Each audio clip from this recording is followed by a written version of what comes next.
basically kind of where we left off. So Talisker has kind of wandered off after explaining that one of the other chapters of the guild had been attacked. Possibly for Rika and Salah, it would have been relatively new information that there are other chapters of the guild, because you have only been here for a couple of months, and obviously you're not like made to study anything when you join up. It's not like, here's a history of Faceless. You better read it up on and know everything. If you live long enough, you'll learn something. Yeah, so you possibly, like Rika and Salah probably wouldn't have necessarily known that there were other chapters of the guild. They don't have obvious contact, if that makes sense. So there wouldn't be necessarily other members of other chapters just popping in to see the Daggerford chapter. Like, that's not really how it works. They kind of do work independently. Yeah, it's more like a terrorist organisation where the cells don't talk to each other except for the higher-ups. So the higher-ups are more aware of what is going on as a wider picture, and if there was a newcomer from another chapter coming in, then obviously the higher-ups would let you know. So if you saw a strange individual... So if at any point, guys, you ever see like a Durhamire shaped individual just making his way through the secret entrance, blast him. Then attack. If you see a giant innocent looking man child in a nappy, kill. Please leave him alone. No, he's kill. obviously disabled. Actually torment. No, he's obviously disabled and he requires assistance and he's just got lost. And if you just go, no, friend, this is not the way, go that way, you know. No, kill. Human, sorry. Yeah, you kill anything that comes in here that is not a member of Faceless. Yeah. Yeah, and he is human, so Misha could be like, get out of here. So we're not murder hobos. Okay, yeah, so how I just sold that then maybe did sound a bit murder hobo-y. But that's in the safety of... Yeah, that's in the safety of our own sanctuary. Like... Okay. Yeah, we're defending our own, like, home. You're defending Lagoon, people. You're defending Lagoon. They would come and kill her. Yeah, there you go. Okay. In Faceless, we have a stand your ground law. Exactly. If someone comes inside your bubble, you kill them. Yes, exactly. So... we will pick up basically as the meal is finishing. Salah, I just kind of had you at the table with people. Obviously, I didn't roleplay as you. Here, yeah. Yeah, I didn't roleplay as you or anything like that. I just basically had it that that's fine. When everybody gathered, you gathered too, because it would be kind of weird for you to be like, no, I don't want to eat with you people. I will stand in the corner and watch you all. Yeah, they would have been a little bit... You peasantry, how dare you. Yeah, they might have been a little bit... confused by that. So the meal has just ended. Lagoon politely got up and excused herself and went in, and you can hear her kind of like not wailing out loud, but she's like sniffling a little bit as you can hear her like moving like potion bottles and things around.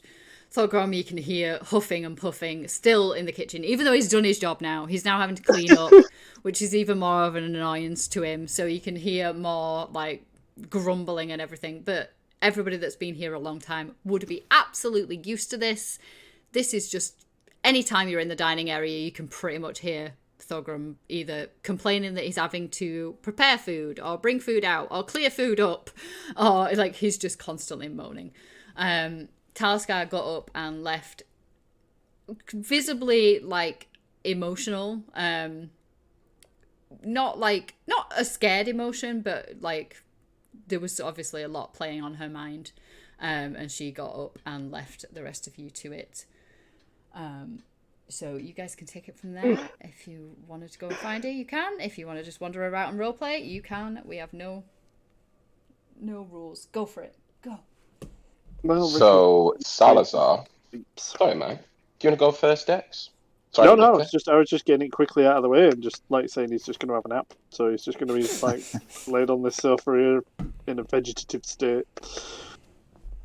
So Salah, having seen Laguna walking off, walks round the table and very gently knocks on a door. So hold on, let me pull him over. Oh, there we go, that's better. So he gently knocks on the door and says, "Dear Laguna, I am if you can hear me, darling, I'm very sorry for how my associate spoke earlier. Please come out. I don't like to hear you cry.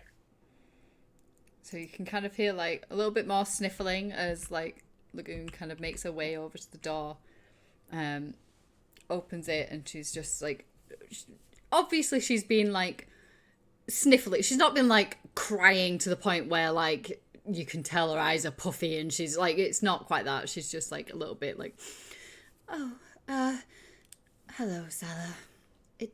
It's fine. I'm all right. My dear, a beauty like you should never cry. I am sincerely sorry for his words. Is there anything I can do to help make it up to you? I know you are quite adept with the finer arts of oceaneering, I believe. If the next time I'm out, is there anything you'd like me to pick up for you?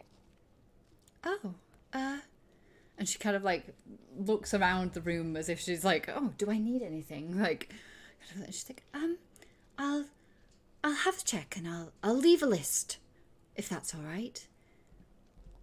And at this, Salar just kind of like curtsies quite politely, yet there's a sort of rigidness to his form. And as he comes back up, he's got a sort of a slight cheeky smile on his face, and he says, my dear, anything for you. I hope you are feeling better and you enjoy the rest of your evening. And with that, he just simply slowly strolls away. Okay. Lagoon kind of just gives a grin and then goes to like start looking at her shelves to see if she does need anything.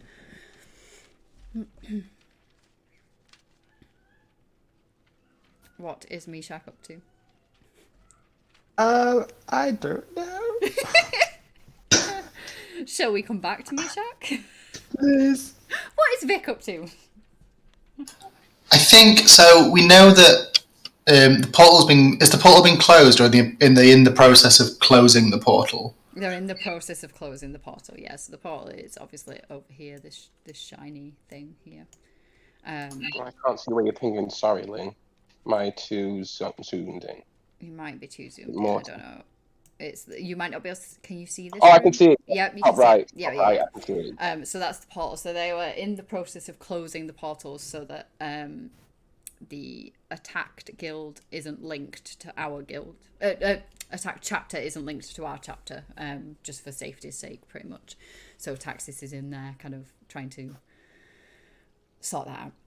As you enter, Vic, he kind of looks up from what he's doing at the table and gives you like a quick nod and then looks back down at lots of papers and things that he's got. Yeah, I think I'm just going to give a nod back. I'm not necessarily going to say anything. I think I'm just going to be... I feel like I've been here a while and there's probably some kind of protocol somewhere about what to do in the event of an attack. I'm not a fighter on my own, but I think I'm just going to ritual cast Meld into Stone to like be in the wall. So if anything happens, I'm not visible, but I've got some awareness of what's happening without, so that I can then report back. I'm like on defensive duty, really. Yeah. So I'm just ritual casting Meld into Stone so that I can be like a bit of a silent lookout. Yep. Okay. So until some plan's in place. Yeah, Taxis is obviously kind of aware, like he kind of like looks up and like looks straight back down again, like he's clearly focusing, kind of like starts moving over to where the portal is and making some sort of hand gestures as he's kind of obviously figuring out closing the portal. As you are a stone thing on the wall, like yeah, I think literally you go into the wall, so I'm like in the wall. Okay. Takes 10 minutes to cast if DM is planning anything horrendous. But yeah, that's me for the next 10 minutes. Okay. Okie dokie. Rick, I'm assuming you're still sleeping? Rick is just going to be asleep like after the food. He don't even remember what he said. He's just, he's eating food, he was hungry, now he's tired and he's sleeping. He knows that if he's needed, then he'll be woken. It's that simple.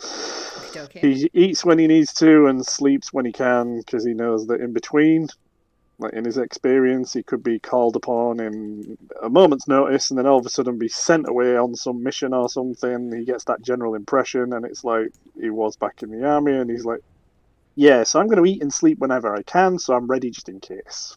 So. So as everybody's kind of standing around, anybody paying any attention, obviously not Rika, would be able to hear. I'd just like to point out he has alert. So even whilst he's unconscious, he cannot be. Oh no, wait, it's conscious, isn't it? What? He has to be. While he's conscious, he can't be surprised. Yeah. I was saying that out loud so that like Roz, the encyclopedia for this sesh, would like jump in and go, "Yes, he has to be conscious." Wow, shade. Sorry, please continue. No, I love it. Go for it. So anybody who is, conscious and paying attention would hear the familiar noise of Chitter and Varakin kind of making their way down. You can hear Chitter again, just kind of repeating certain words back. Currently, he's just like, attack, attack, attack, like over and over as they're kind of like making their way down the corridor, as Varakin is like slowly just like stomping his way down. Obviously, Mishak kind of is in the way, so he kind of stops, looks at Mishak almost pleadingly, like it's like, hello. And Chitter's like, hi, hi, hi. Look, I can see you've got your hands busy, mate. I'm just going this way.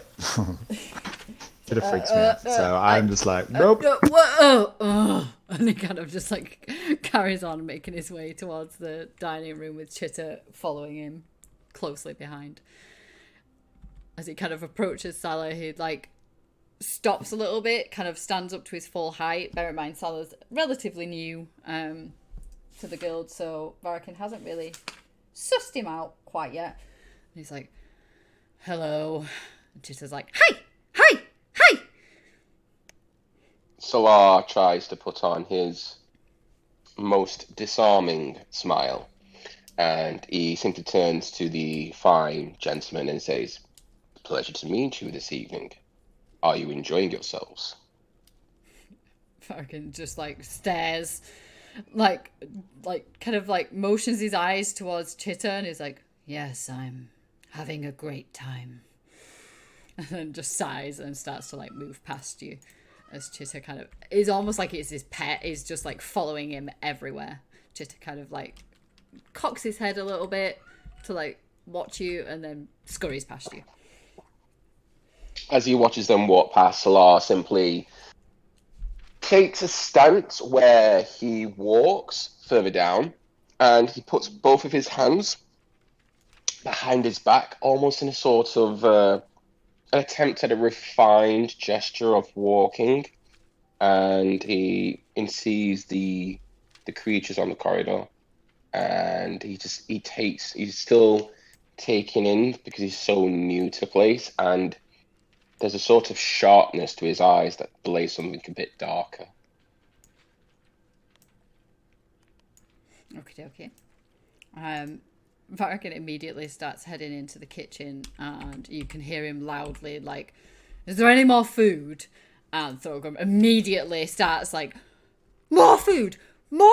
I've just cooked loads of food. What do you... And like they're having a whole argument with the occasion of Chitter like laughing in his very kind of like high-pitched mimic type way that seems to be a meld of different people's laughs in the guild that he's obviously copied over time.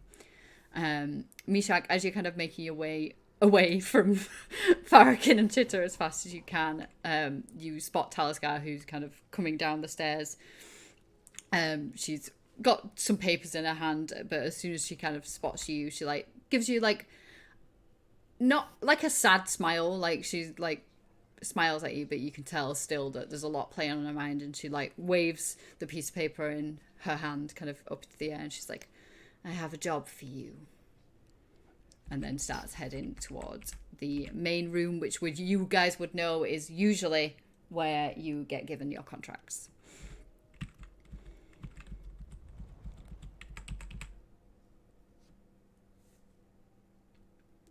So, Lynn, would I have seen Mirak going in with Talisker into the main room? Yep, you would have seen Mishak go in there. You would see because she was like Or is waving a that piece of Meshach? paper. Sorry, Yeah. So you would kind of I'm terrible with names. you would kind of know that. As she kind of enters into the room, she sits down at the what is clearly the main chair of this table, and kind of looks towards Taxis as he just finishes off these intricate hand movements that he's been doing in front of the portal, and the portal kind of dims down until it's finally got no light in it whatsoever and fades away.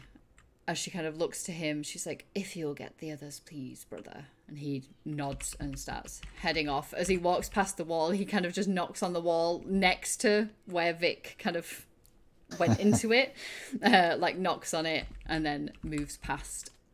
As he's passing Salah, he kind of just gestures with his hand. So Salah, you've been here a couple of months. You would know that Taxis doesn't speak.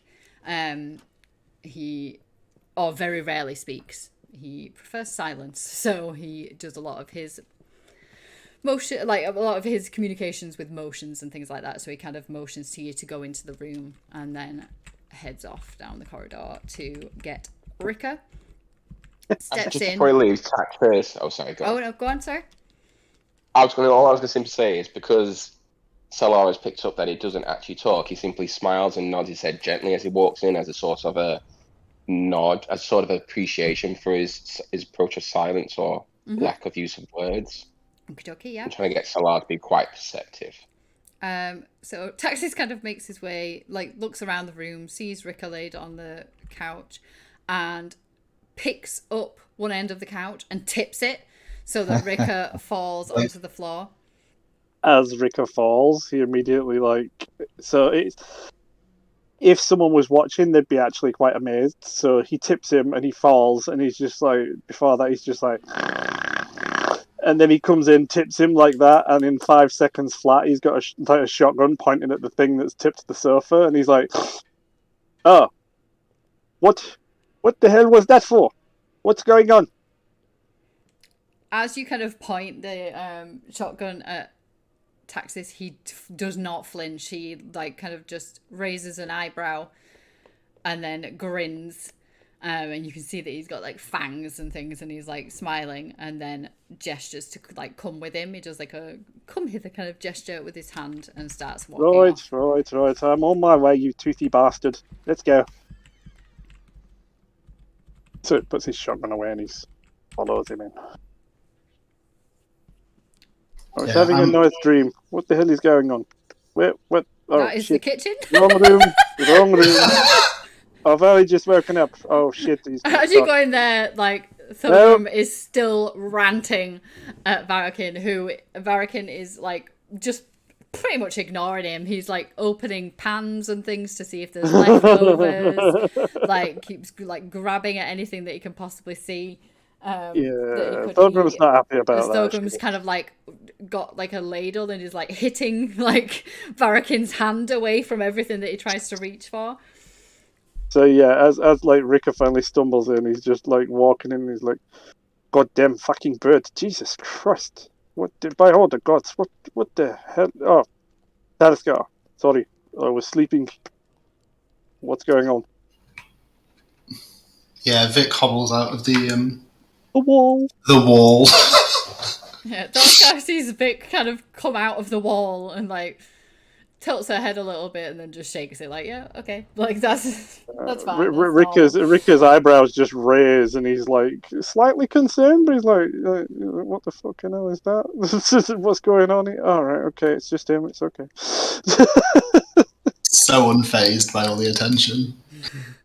It's just like, yeah, all is well. Talisker kind of like shifts in her seat a little bit, kind of glances at the portal, and anybody with like any form of perception over say 11 would be able to see that there's concern. Like she kind of like looks at the portal, looks at Taxis, they kind of exchange glances for a brief moment. She is nowhere near as settled as she would normally be. The people that have been in Faceless for a long time are used to quite a easygoing Talaskar. She kind of wanders about the place feeling very settled, feeling very comfortable. This is a place where she knows that she's safe and that she is surrounded by essentially family. That kind of comfort has gone from her. Like, her and Taxis both seem to be on edge a little. Which, for those that have been here quite a while, so Vic and Meshach probably... You haven't seen this, really. You've not really seen either of them be phased by pretty much anything. You know, they're murderers. Both of them are well-established murderers. Like, they're assassins. That's what they do. They're not really phased by much. So it would be quite unusual for you guys to see them in this kind of way. They're not outwardly being like, oh my god, we're absolutely terrified, but it's just these little exchange of glances and things. Talaskar kind of like, almost like does a slight shake of her head as if to be like, yep, get yourself together, and then places on the table in front of her what looks to be a whole load of writing, and she's like, yes, here you are. Well, I have a contract for you, if you're all willing, of course. And she kind of like glances around the table to make sure that everybody is willing to participate. Rika just gives a silent nod. Yeah, I nod also. At this, Salar kind of puts his elbows on the table and laces his fingers in front of his hand and just very gently makes eye contact with Talaskar and nods his head. She kind of... Oh, come on to what's this one going to be about? Well, apparently the target is a Captain Marcan. The price is quite good, 500 gold each. Now, you will need a boat.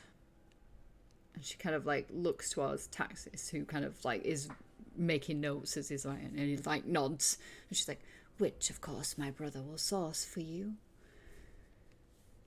Now, this captain, he was a merchant, let's say, and now established rule on an island, and our client wishes to acquire said island.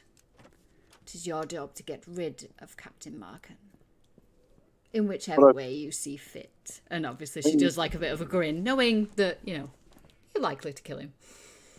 But Rika just like, upon hearing this, he's like, but when you say get rid of, are we talking get rid of and nobody knows why, or get rid of because the whole fucking island's on fire?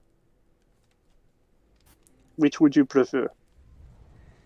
Talaskar kind of like takes a deep breath and looks towards like the two more established members of Faceless, kind of like... Because Rika is very flexible and I can do either. How's tall's Rika again? Not super tall. 4'5".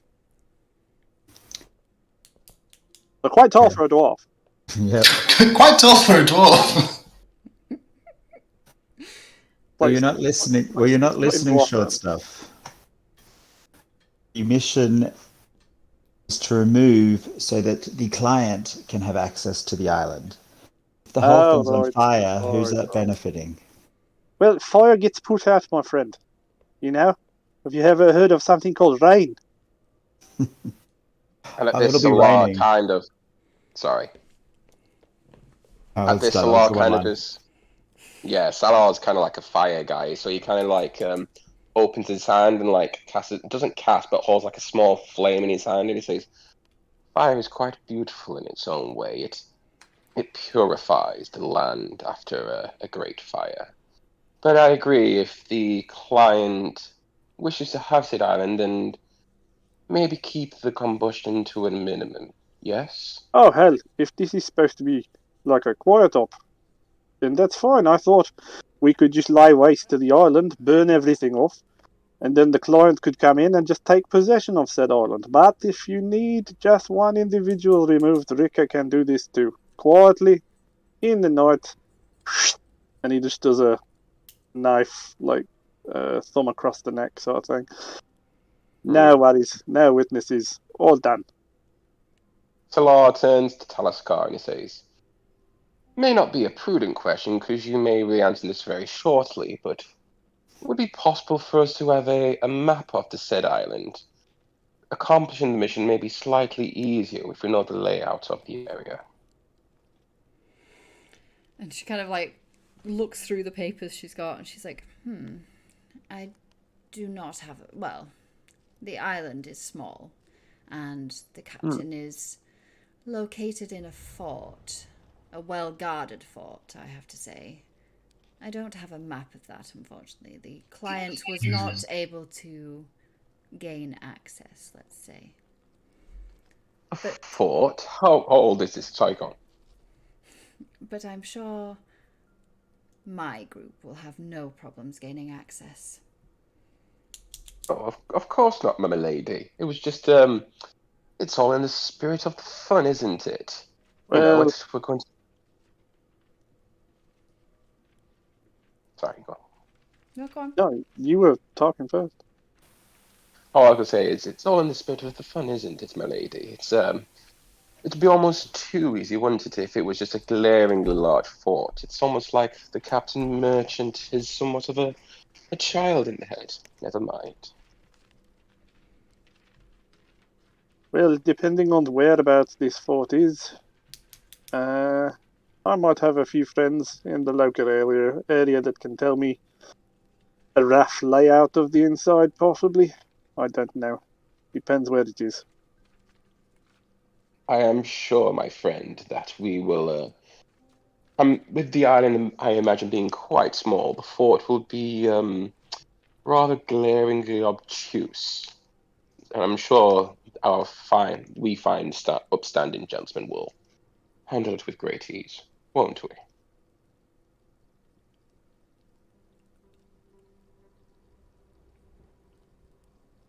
Telska kind of like watches as you're discussing with each other. And she's like, yes, well, it's important that this Captain Marcan is removed. Once he is removed, then all his little lackeys will fall into place underneath the rule of our new client. And I'm assuming Markham won't leave under the voice of reason, will he? I would not have thought so. He's established, well, it's somewhat of a trading post, this island. It's for his old friends, the pirates, to seek refuge when they're maybe carrying things that are not quite legal. Oh, wait a minute. Can I just ask? So we get paid 500 gold for his head each, but what are the rules on any loot that we may find? Are we alright to keep it? Of course, what you find is yours. Excellent. She kind of like raises an eyebrow as if that's a bizarre question. Rick is new, this is like kind of his first major job that he's probably going to be getting, so he's just wanting to make sure that he can oik fucking anything that's shiny. Because he's Salar is the probably a same. thief. Salar is the same. His eyebrows, he tries to maintain a controlled response, but his eyebrows raise ever so slightly at the prospect of appropriating said goods. Do bear in mind, though, that the client wants a undisturbed island to acquire as much as possible. Alright. Limit the collateral damage. Understood. Just to the property, I'm assuming. And the captain, of course. Ricker just grins when he says just to the property. As you kind of mention the captain again, she like rifles through some papers and pulls out a picture of what appears to be an amulet that has almost like a skull and crossbones type motif on it, and kind of slides it over the table towards Meshach. And she's like, according to the client, the captain will be wearing this amulet, and the client demands that this amulet be presented to confirm that the job has been completed. Do not return without it. Snatch and grab. Got it.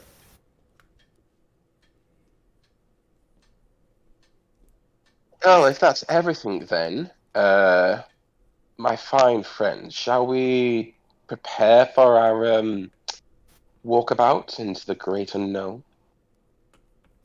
I don't know what you're talking about. We're just going outside. Oh, my friend.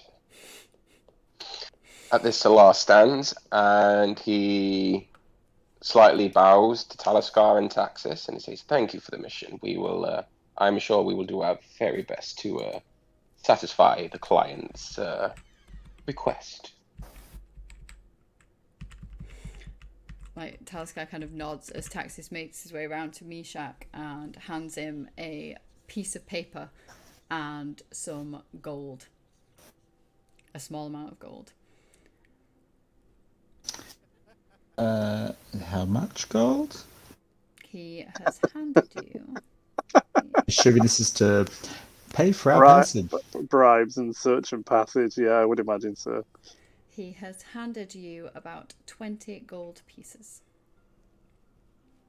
And a note. Is this note for all, T, or just for me? He As I kind look of at the like others. gestures to like around the table and nods.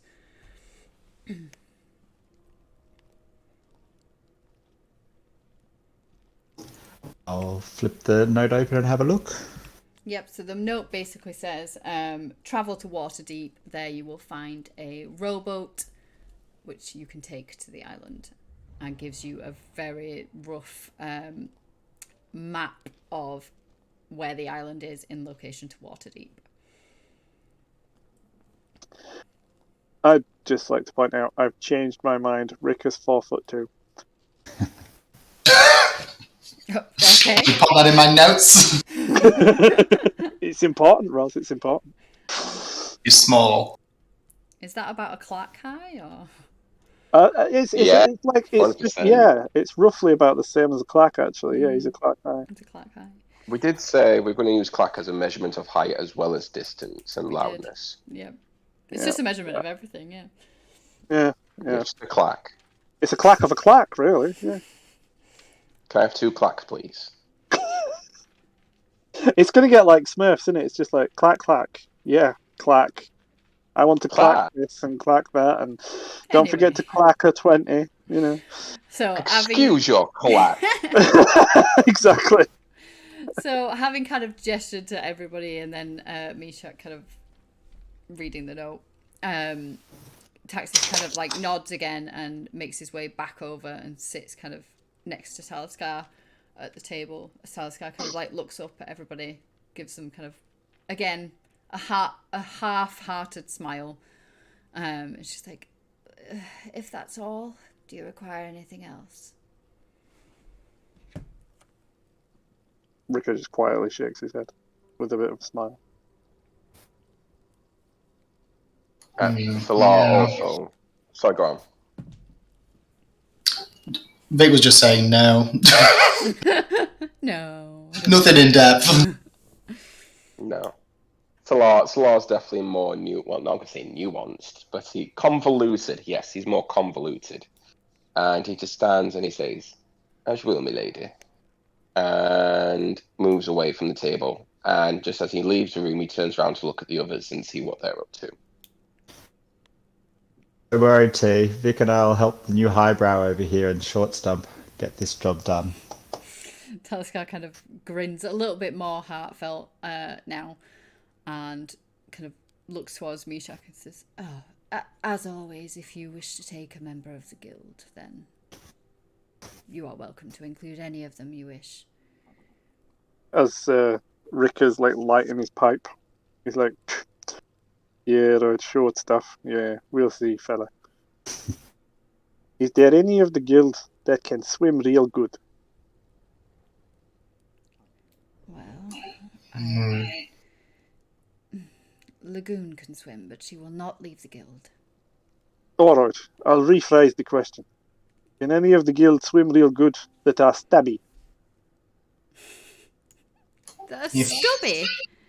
Stabby. Oh, stabby. I was like, what the hell does that mean? And she kind of just shrugs. She's like, I do not know. That wasn't one of the criteria for recruiting them.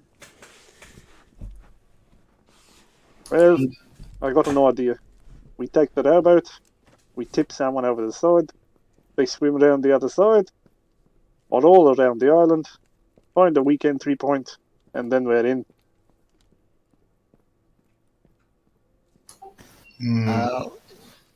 Water won't be an issue. Don't worry about the water. Alright. But don't worry about any walls or doors or anything like that. Our vicar here can get you through them all nice and quiet. Vic raises an eyebrow at the word quiet, but says nothing.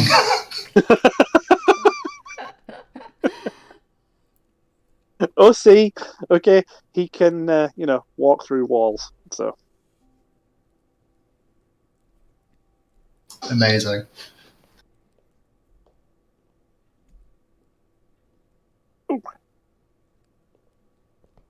Talisker kind of like looks around at everybody like, well, if that's all, and kind of like is looking, waiting for you to leave. Basically, as Taxis is kind of like about to start leaning in to obviously write things down on the piece of paper that's in front of her to communicate with her. right, are we going off on our merry jaunt? I think that's a splendid idea. I'm Yeah. all ready to go with my spells. How about yourself, Meshach? And Vic, are you both ready to go? My good man, I'm always ready. Yes, I'm also ready. I'm just going to prep my spells in the background, but I'm ready to go. I'm only changing a couple, I think. Yeah, that's fine. Yeah. Clearly, Oh. you are men of culture, and I respect this already. I quite liked the highbrow jab. It was rather well done. Thank you, Lord Sport. Yes, plenty more where that came from. Oh, I'm sure there is. As everybody's doing all this talking, Rick is just like making like what would appear to be to normal people a substantial amount of noise just walking from the table to the doorway. Well, he's a dwarf, obviously, and he'd just be like, just humming away.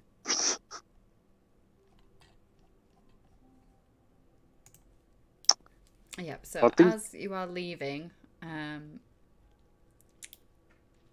Talisker and Taxis seem to kind of like almost huddle up a little bit more as they're kind of talking, and you can, anybody with like passive perception that is closest to the door, so Meshach and Vic, if you've got passive perception over like 14, then you would hear her mention the attack several times, and intruders, as she then kind of like looks up at the door and lowers her voice again to start speaking to the point where you can't hear her. Do I hear anything more on a passive perception of 22? But 22. fucking Right. what? I didn't hear anything, but I knew Vic's passive perception was that high. Holy Fucking mackerel! what? You can hear them breathing. You're that good. Fucking An observant boy. You are an observant boy. Yes. That was a little So, bastard. Let me just. You would hear then. Oh wow, Have I put it in this yet? little fucker can hear everything. Including your snoring. I have one skill. I can't see in the sun, but I can hear. I can investigate, but even that's not that fucking good. Jesus. So you hear her mention the attack. You hear her mention intruders. You also hear the names of the towns of Silvery Moon and Beragost. And that is all you can hear. Cool, thank you. With your insane passive perception. As Rick is walking down, he's just like, actually, I think I know somebody in Waterdeep. You might be able to give us a little bit of information on where we're going.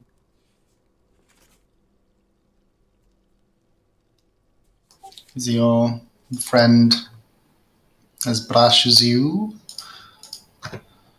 All dwarfs are as brash as me. Mm. But I Interesting. didn't say he was a dwarf. Neither did I.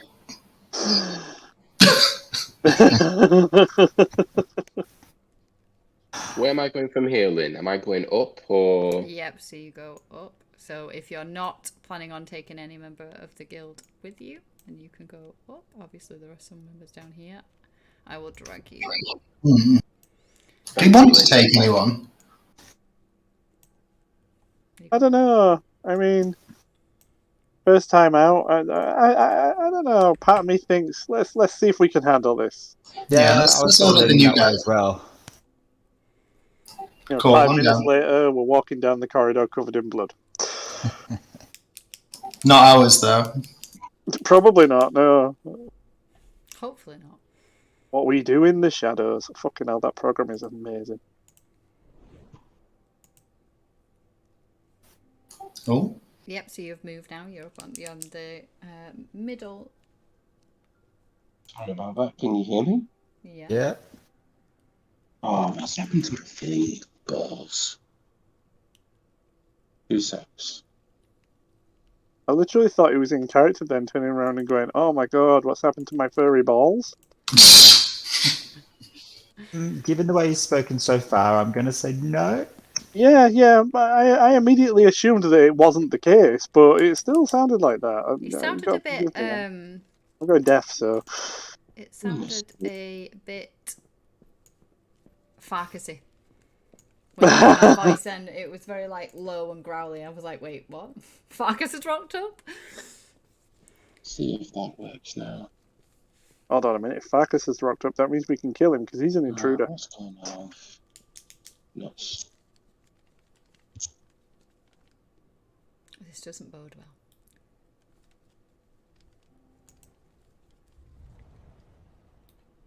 Nope. I'm not sure if dwarfs can actually swim. Are you not able to hear us, Scott, or because we can hear you? No, I know. I don't know what's happened. My brother just rang me and then it just went weird. 1 second. Try now. maybe we should try the Faceless chat. Holy shit. It's working now. It's working now. My brother rang me and I pressed ignore, but then my earphones didn't reactivate for some weird reason. Oh. Sorry, I'm back now. I am You're back now. You're Sorry back. about that. There we go. Sorry, you didn't miss anything. Cool. Let me go back into the mode. So, where from here, Lynn? So from where you are now, you would head this way, back to the main entrance hall, and then you could either go out if you were feeling brave, or potentially a bit silly. You could go out this way, which would take you into the Nameless Guild, or you can go out through the sewers. So I nearly said Farkas then. So Salar would turn to the more experienced members of the guild and say, "Do you have any suggestions for the most prudent way forward, gentlemen?" Well, we're off to Riverdeep. How far is Riverdeep from where we are? Waterdeep. Wasn't it Waterdeep? Waterdeep, sorry. River deep. It is quite a way.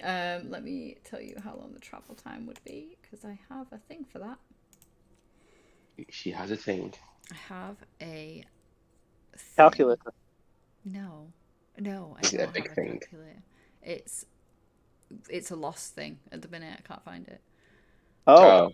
That's a sad thing. This is very sad. Yeah, it's quite a way. It's like it'll take you a little while to get there. I can't find it. I cannot find it. See, I found it. Sorry. No, it's a happy thing. I like that. Wait, I found it.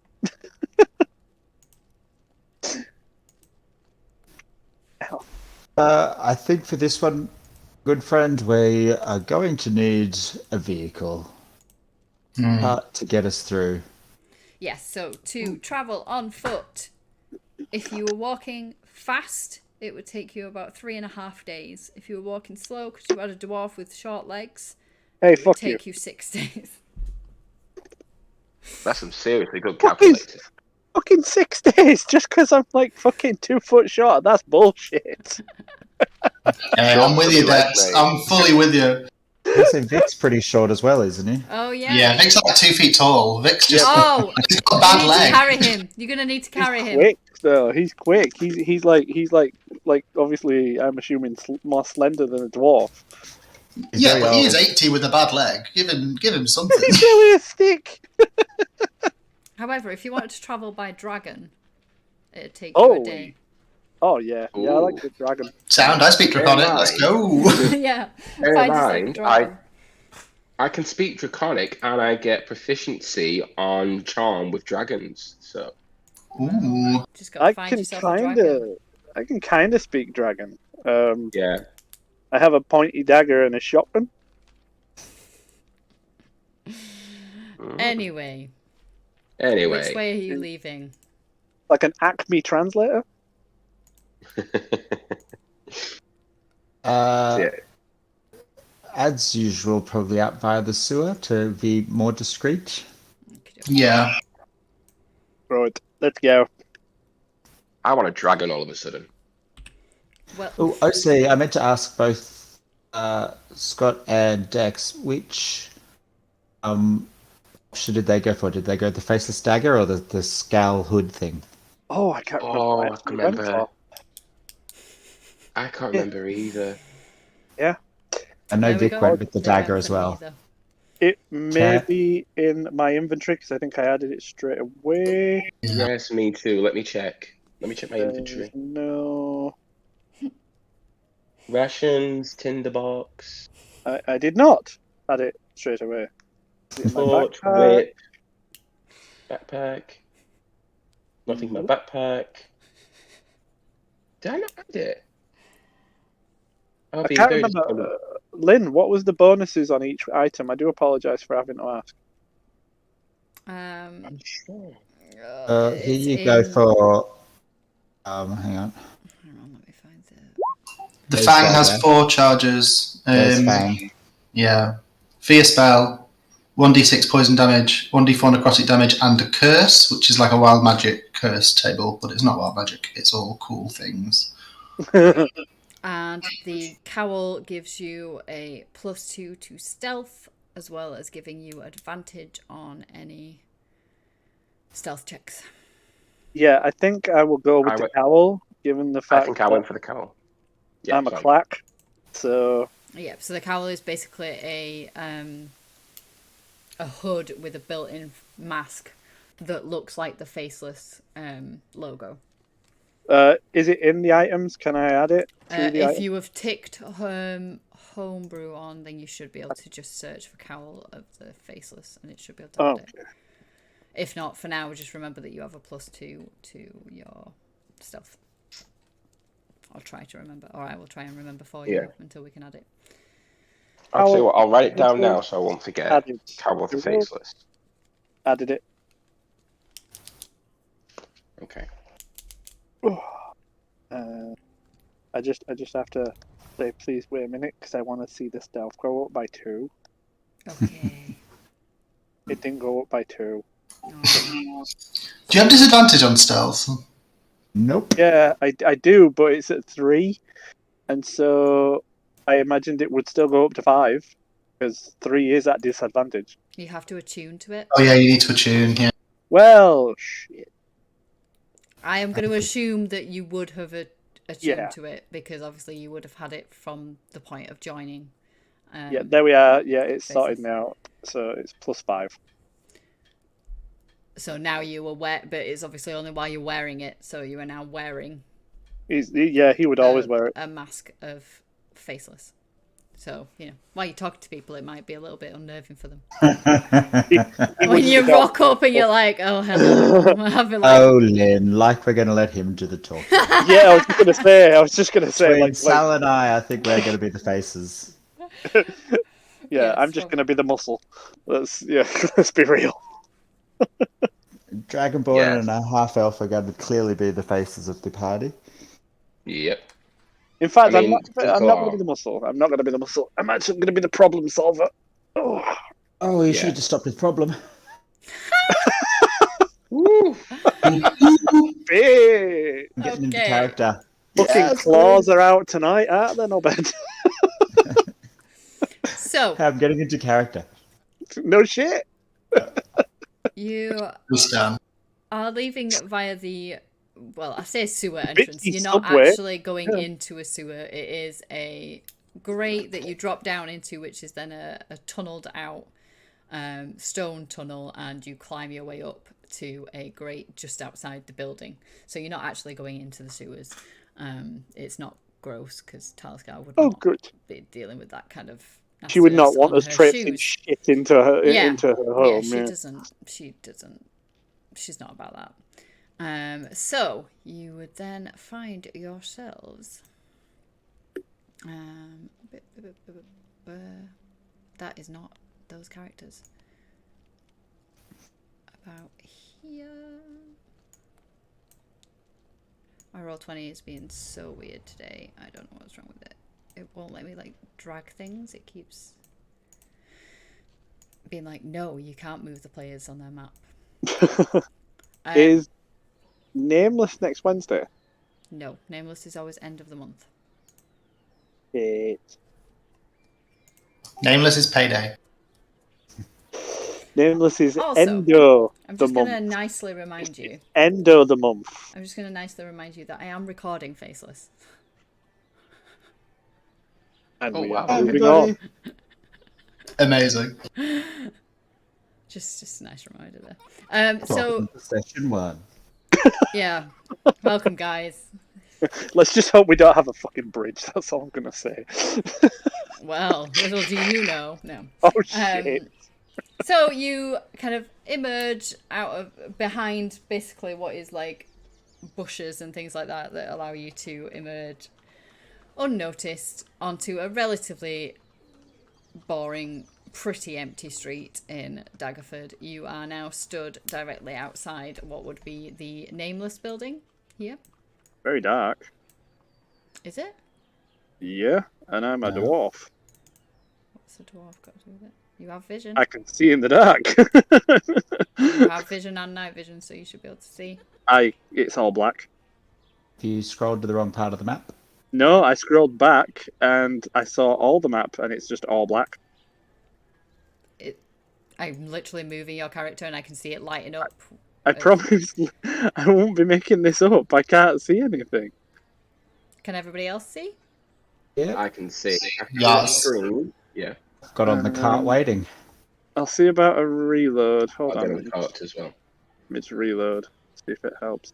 Sincerely, it like when I scrolled backwards, I could see the black square that would be the map because I scrolled backwards, but there was no token on it whatsoever. There was Because nothing. your token is on there. It has vision and night vision. I believe you. I believe you, Lynn. Okay. I just.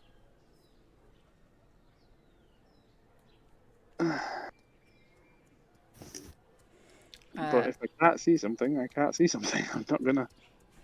Oh wow! Hello. Oh, that went weird. I don't know what's going on. It's very frustrating. Let me see if I can do this. I can't even, like, in the little black square, well, the big black square, I've tried highlighting my token by, like, drop and drag on the whole thing, and my token is not showing up for me in terms of I can't, like, it's just, I can't select it. So don't know what to suggest then because it's not I don't know. a problem at my side. Have you turned it off and on again? That's a fantastic answer. I mean, I could quickly jump out of roll 20 and jump back in. It's just a bit tedious that it's having to do this. I do apologise, Lynn. That's all right. Wait. At least your earphones didn't disconnect. This is true. This is true. Right, I'll just jump out and then click Faceless again. Click roll 20 again. Come on, roll 20. Stop being a bitch. Yeah, the only other thing I can do is try and copy a token from this one and see if that works. But Might as well just wait until I reload this in and see what happens. Roll 20, you say that you're mapping dungeon. It says you're back now, Dex. It might say that I'm back, mate, but I can't see naff all. No, I can't see anything. Lynn, oh, wait. Oh, Now it's can just you? loaded up. Yep, it's just loaded up. There's two hello. tokens. Oh, there's one token now. yeah, it's because I Yep. copied in his other one. Oh, so the other one might not have been active or something. I don't know. The other one's Roll. the same one that I pulled on from the other page. So I don't Oh, know. I mean, roll 20 is just Yeah, being- roll 20 is just being weird. Like I said, know it's what to been do weird with for me it. as well. Lynn, it's not what to do with you. You're a good DM, and these things never normally happen. It's roll 20. Let's be real. Oh, I know it's not me. I think we all know. Usually, yeah. Okay, yeah. So as you kind of exit out, Daggerford it's early in the morning, so it's relatively quiet in the town. Some of you have been here for quite a while, so you would know this area is the money district of Daggerford. So there is the bank kind of higher up here, and this is like a boarding house. Nameless is here, but obviously you wouldn't go into Nameless very often. It's just that you know that is the cover for Faceless, which is this massive building here. I can see the road, I can see the grass, but everything that you've described is behind a black, like... That's same for me, but Yeah, because you Yeah, haven't same been in thing. there. You haven't been Oh, in the right. building. I do apologise, Lynn. Sorry. It's as it is normally on a map. If you haven't been into there, then you Yeah, can't see yeah. it.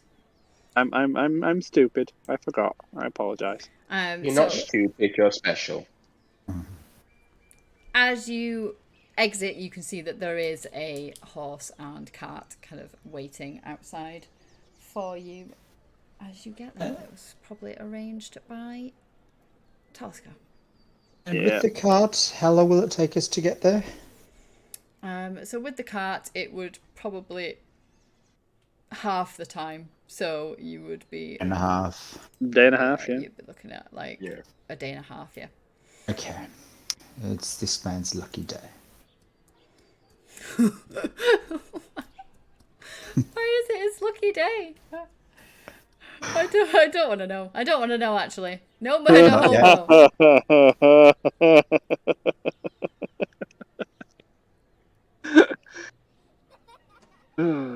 Right, onward, neighbour steed. Come on. And then, like, Rika just looks at Vic, and he's like...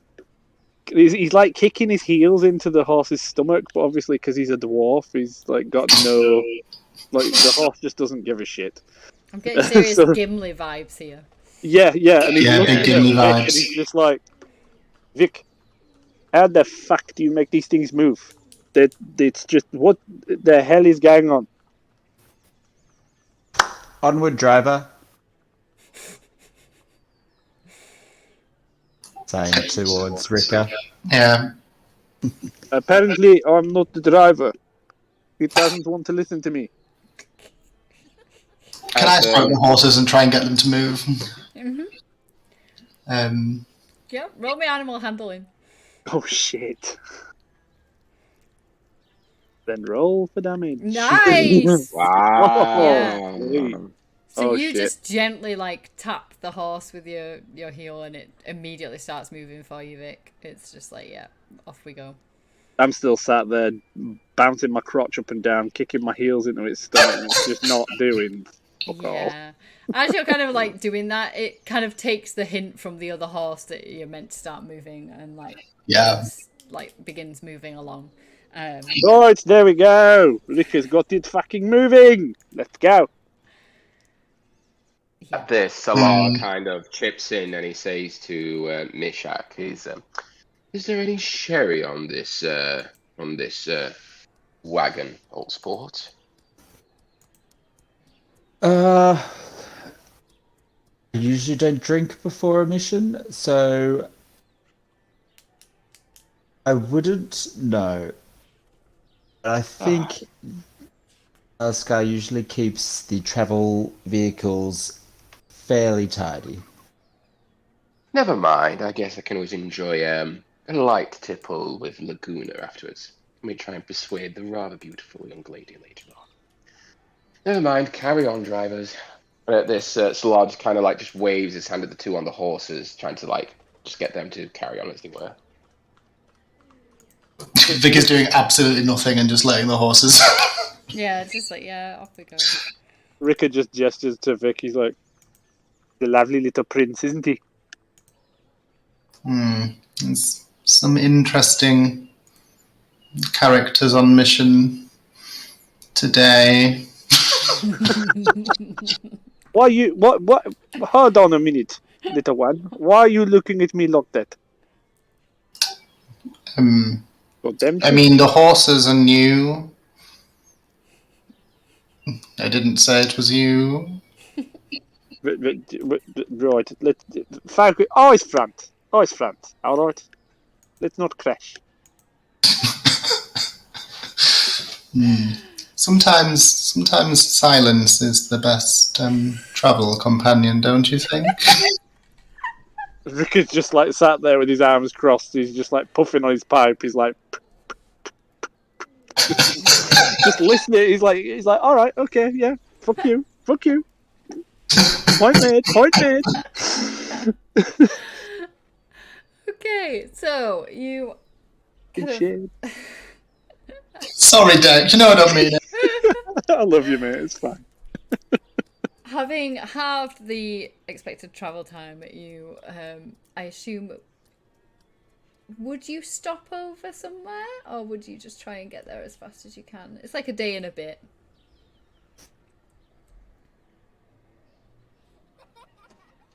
I see. How long do temporary hit points last?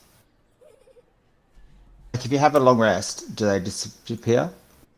I think so. Yeah. Yeah, I think they do on a rest. Yeah, that's what I was thinking, so. So Okay. you're gonna keep going. You're like, we're moving. No, it was just forward planning. Wait, what I'm point? okay to. I think a nightcap could be of benefit.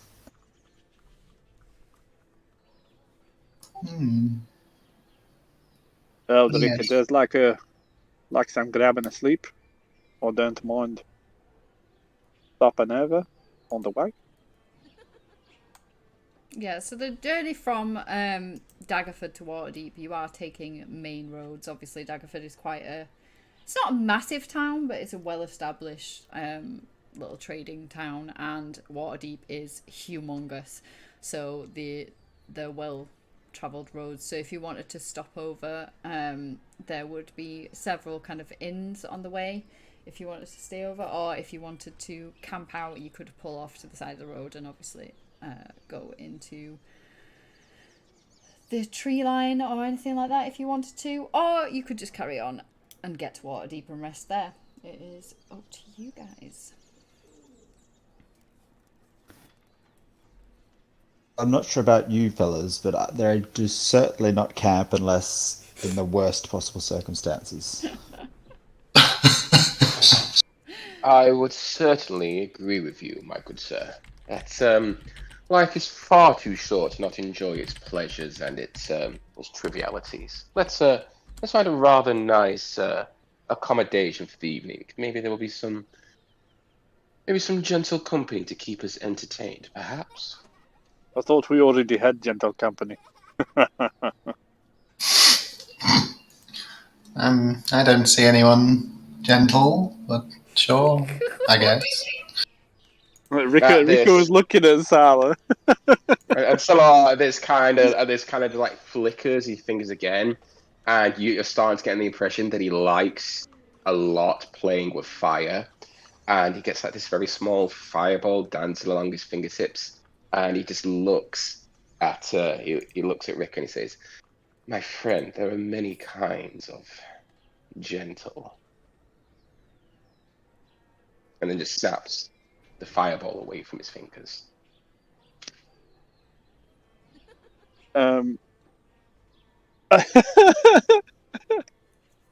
So after he does that,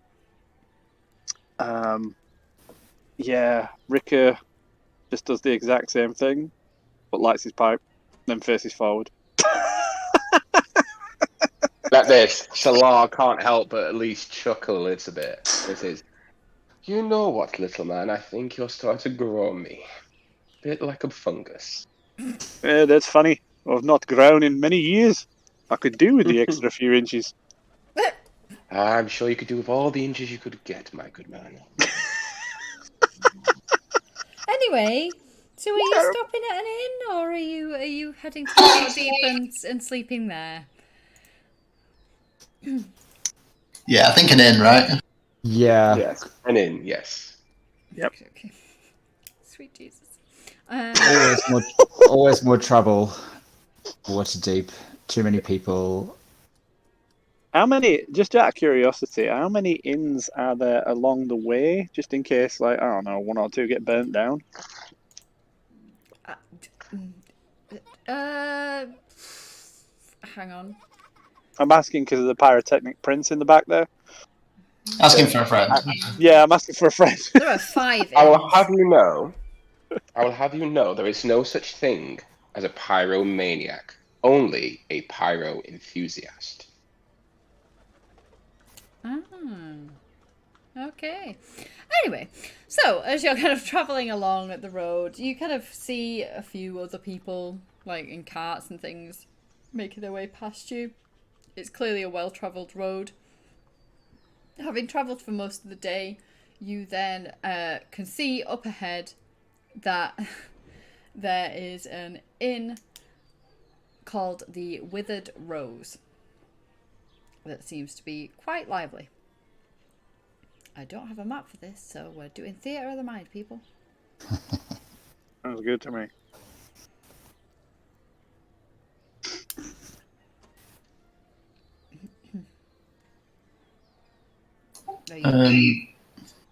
Okay.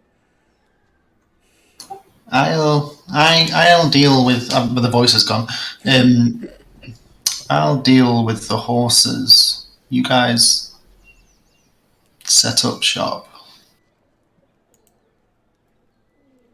And I like tend to the horses while everyone else gets stuff ready at the pub. The inn, not the pub. Yeah, The pub? Climbs down. Pub? At this, Salar kind of jumps off of the back of the wagon and stretches himself slightly. And he says, that was rather the enjoyable small ride. I'm looking forward to some enjoyable company this evening. I wonder if they serve any good sherry. What do you think, Mishak? Would you, are you not, you said you're not partial to a small tipple of the liquid pleasure? Oh no, I definitely am. Definitely like a good tipple. Usually not before a mission, but we've still got probably a day and a half when including the rowing. A drink tonight won't do me any damage. Exactly, my good friend. You and I could share a toast to our new partnership in this fruitful endeavor. And we shall reap the benefits of I imagine you and I will reap the benefits of many a good night going forward.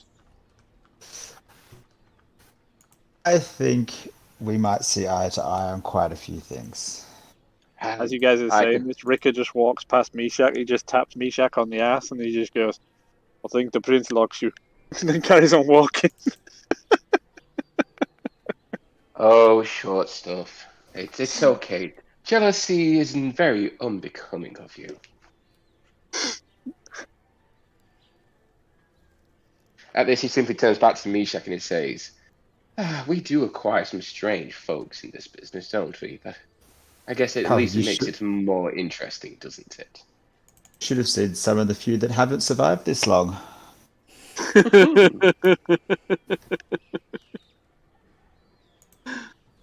Consider my curiosity piqued. And at this, he simply helps out and goes towards the front of the carriage, inspecting the local area. Yeah, Rika just opens the tavern door and walks in. Rika, you sort the drinks. I'll go sort us a room. I have a feeling it won't be a room each, given the size of the establishment. Like Rika just like all of a sudden he's just like he's taking orders, so immediately like he's just like right, just nods his head almost. There's no joke or anything like that. He's just like yep, all stations, hearing everything. He just goes up to the bar and he's just like, all right, evening. I have a question. Are you still wearing the cowl? Well, I assumed that the cowl was something like the thing in Skyrim, which is almost like basically a towel Mask. that's wrapped around like my nose and my face, and then over the top of my head, but showing my forehead and my eyes. Nope. Oh, As I said, So- it literally looks like the faceless mask. So it is like a hood, but it's like you've put a balaclava on, effectively. So right. all of your features are hidden by this mask. Obviously, they can see your eye, as in your eye, like balls through the thing, but they can't see make my out balls. any. Oh. Again, I'm recording, but they can't discern like Yeah, any features yeah. or anything like that. So you I would look just- like you've gone in to rob the place. No, I'd have it where like Rika probably just has a hood as well, and the cowl is like under the hood, and then when he walks into a place like this, he would just brush his hand to his forehead and pull everything back in such a fashion that the cowl would remain in the hood, hidden behind his head, so no one would have seen it. Like as he's walking in, he just like does that, Right. and it okay. just looks like he's pulling his hood back to anybody else that's not observing. Like Yeah, I'm gonna. intentionally. Sorry, Dex, go on, finish. Sorry, go on. No, that's fine. So I'm gonna say, Lynn, that Salar will only wear the cowl while he's actually on mission because Salar thinks he's quite handsome. He's got quite a high opinion of himself.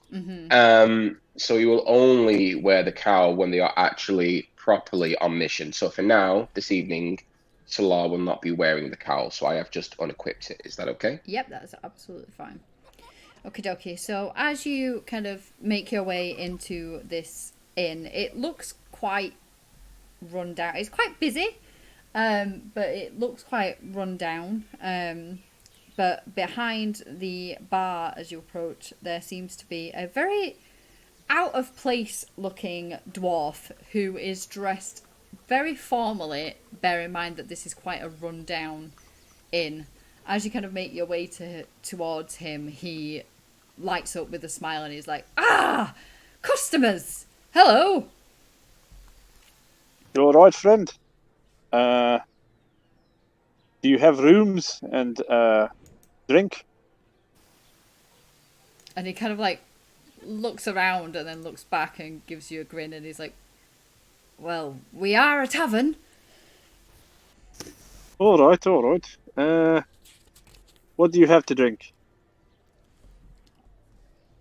He kind of like turns and points and you can see that there's various different wines and some water deep ale. I'll have a pitcher of the ale and a couple of different bottles of wine. I don't know what the other people drink.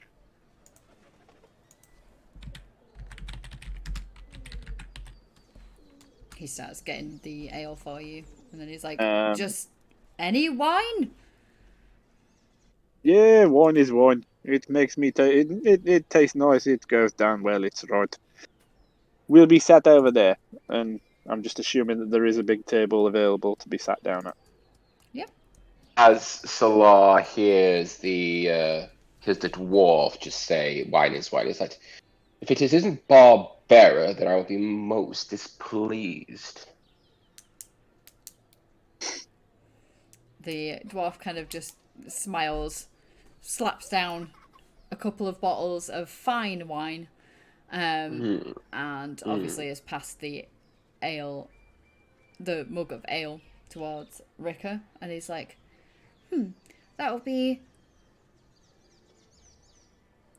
5 silver.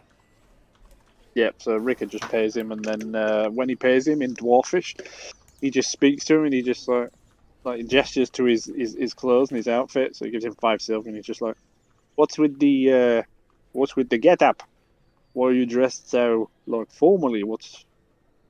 You don't fit in here, what's going on? The dwarf kind of like looks down at his clothing and then back up, and he's like, well, I just like to dress nicely. This is a fine establishment I've got here. Alright, friend. No insult intended. Obviously, that's all in Dwarfish, so...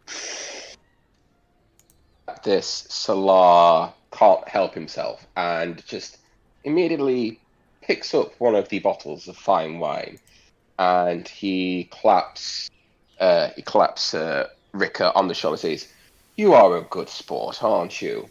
I believe, my friends, I shall, no offense to you, of course, but I believe I shall find a more enjoyable company for the evening. I bid you a good night." And at this, Salar goes deeper into the tavern and he starts looking for a female, one that piques his interest for the night.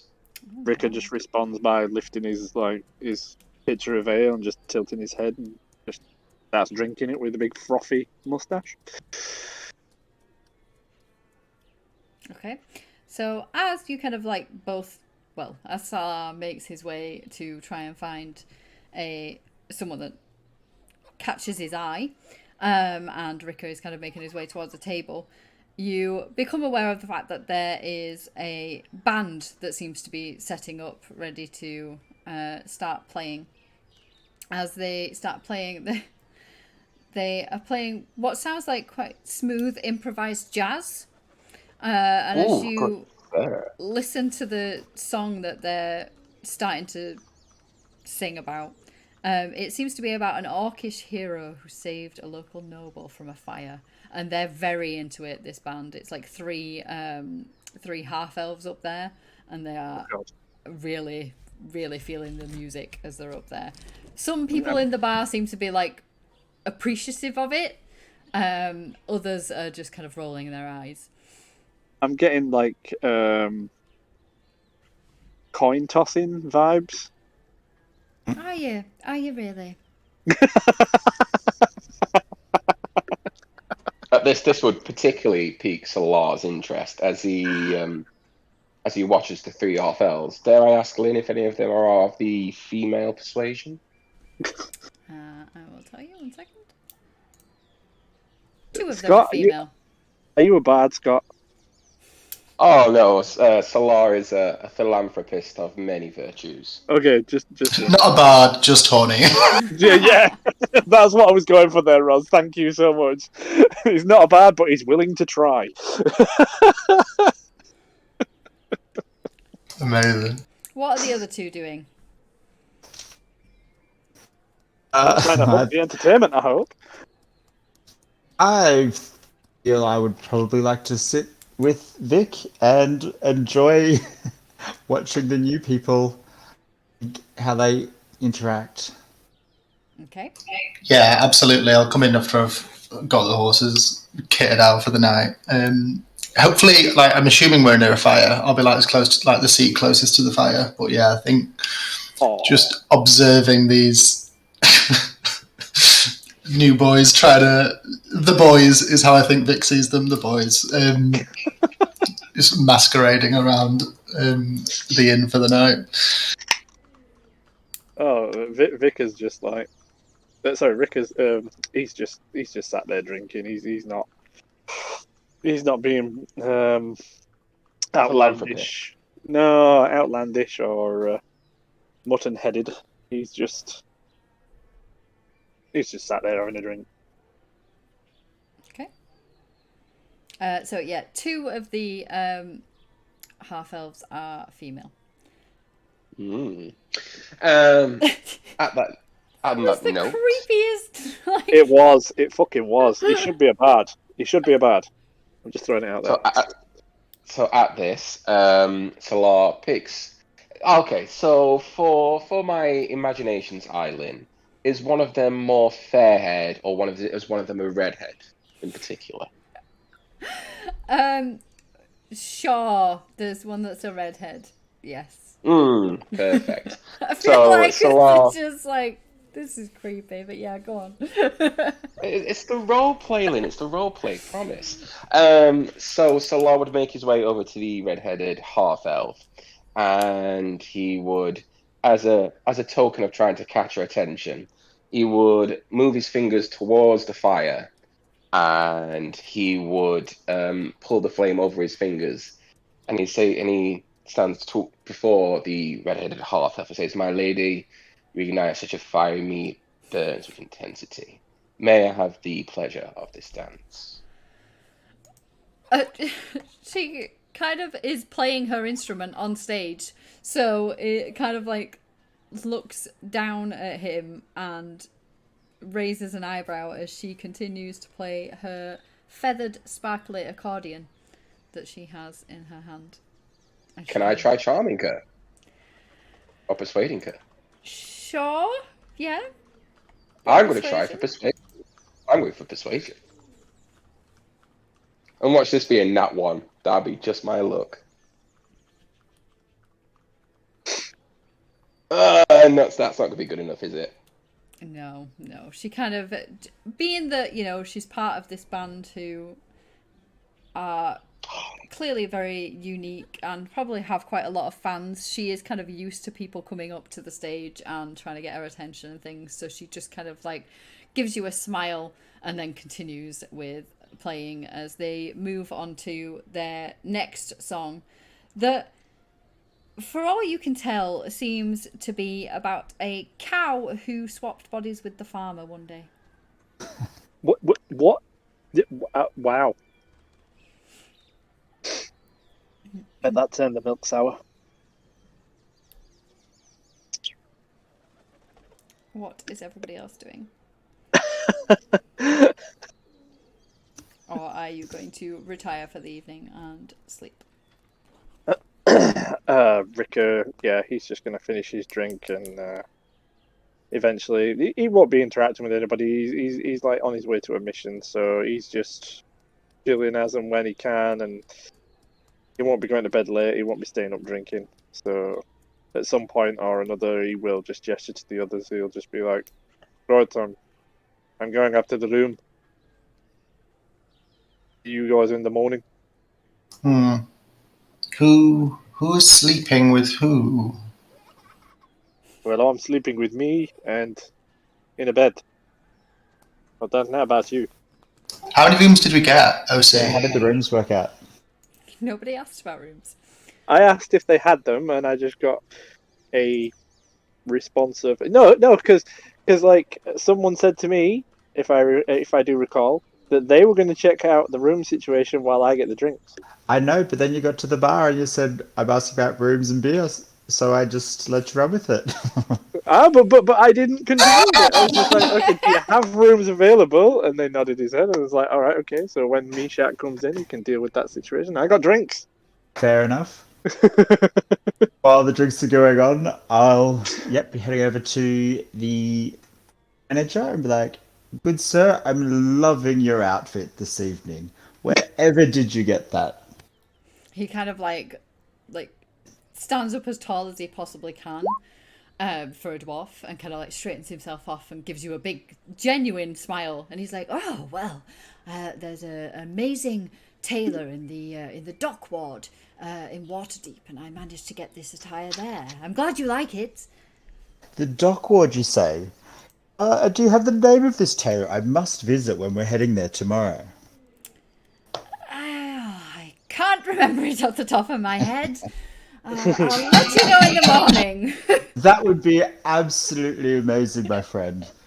My colleagues here, the gentleman fraternizing with your musicians, and my other colleagues here, we're just passing through for the night and wondering, what do you have in the way of rooms?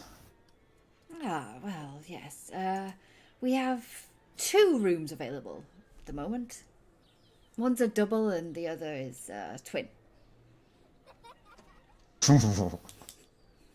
I do not like the way this is going.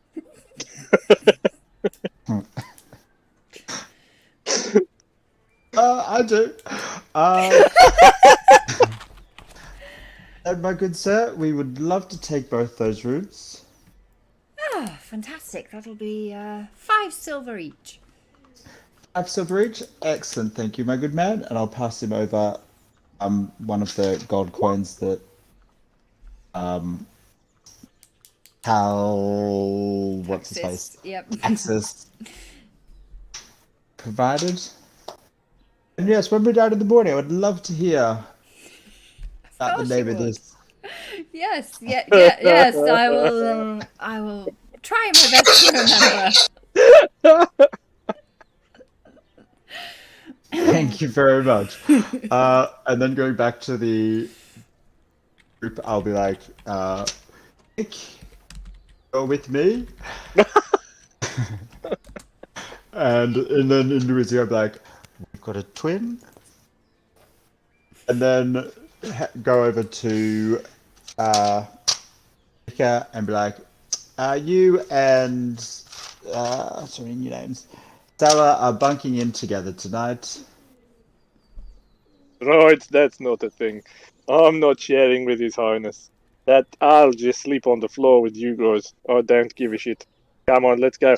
Besides, I think he's going to end up going to bed with one of those instruments. So I do not want to be a partaking in that. Oh, I think as a team we should split up. Look, I mean, we don't know if we can trust these women. We don't want him damaged during the night. Talisker will not be happy. Yeah, well, the boy's got to learn not to trust strange women. Alright, so I think this is a valuable lesson for him. I don't want to pull rank, but you can try pull anything you want, sir. Alright, I've got the shotgun that'll say no to that. I'm sleeping somewhere else.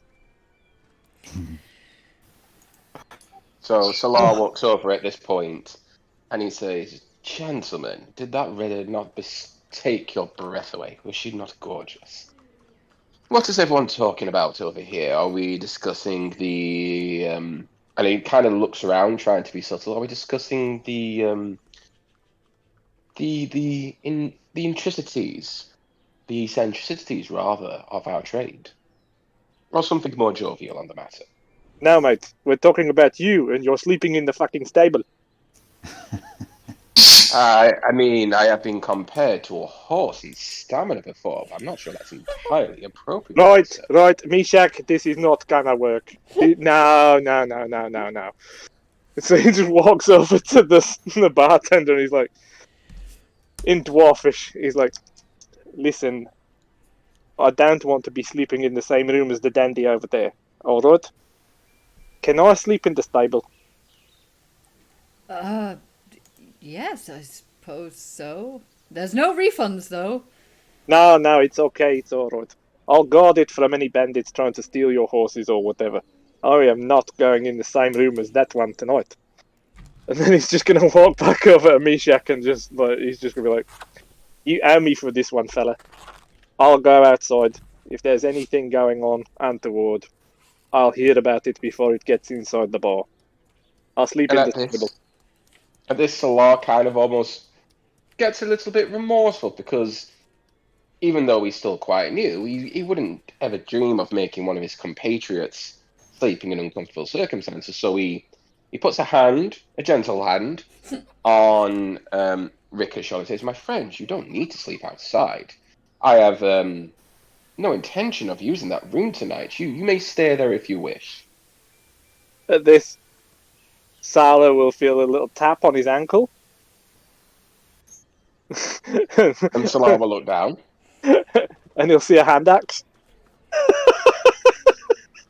Rick is just like, "Alright, friend, you can remove your hand.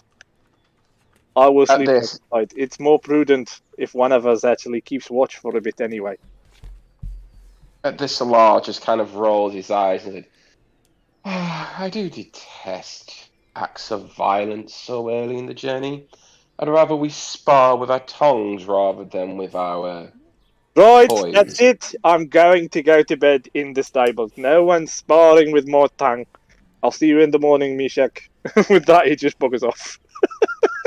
Salar simply turns to Mishak at this point and thinks, "Do you think he doth protest too much, my friend?" With that one, I would not. Oh, yeah. Who knows with this one?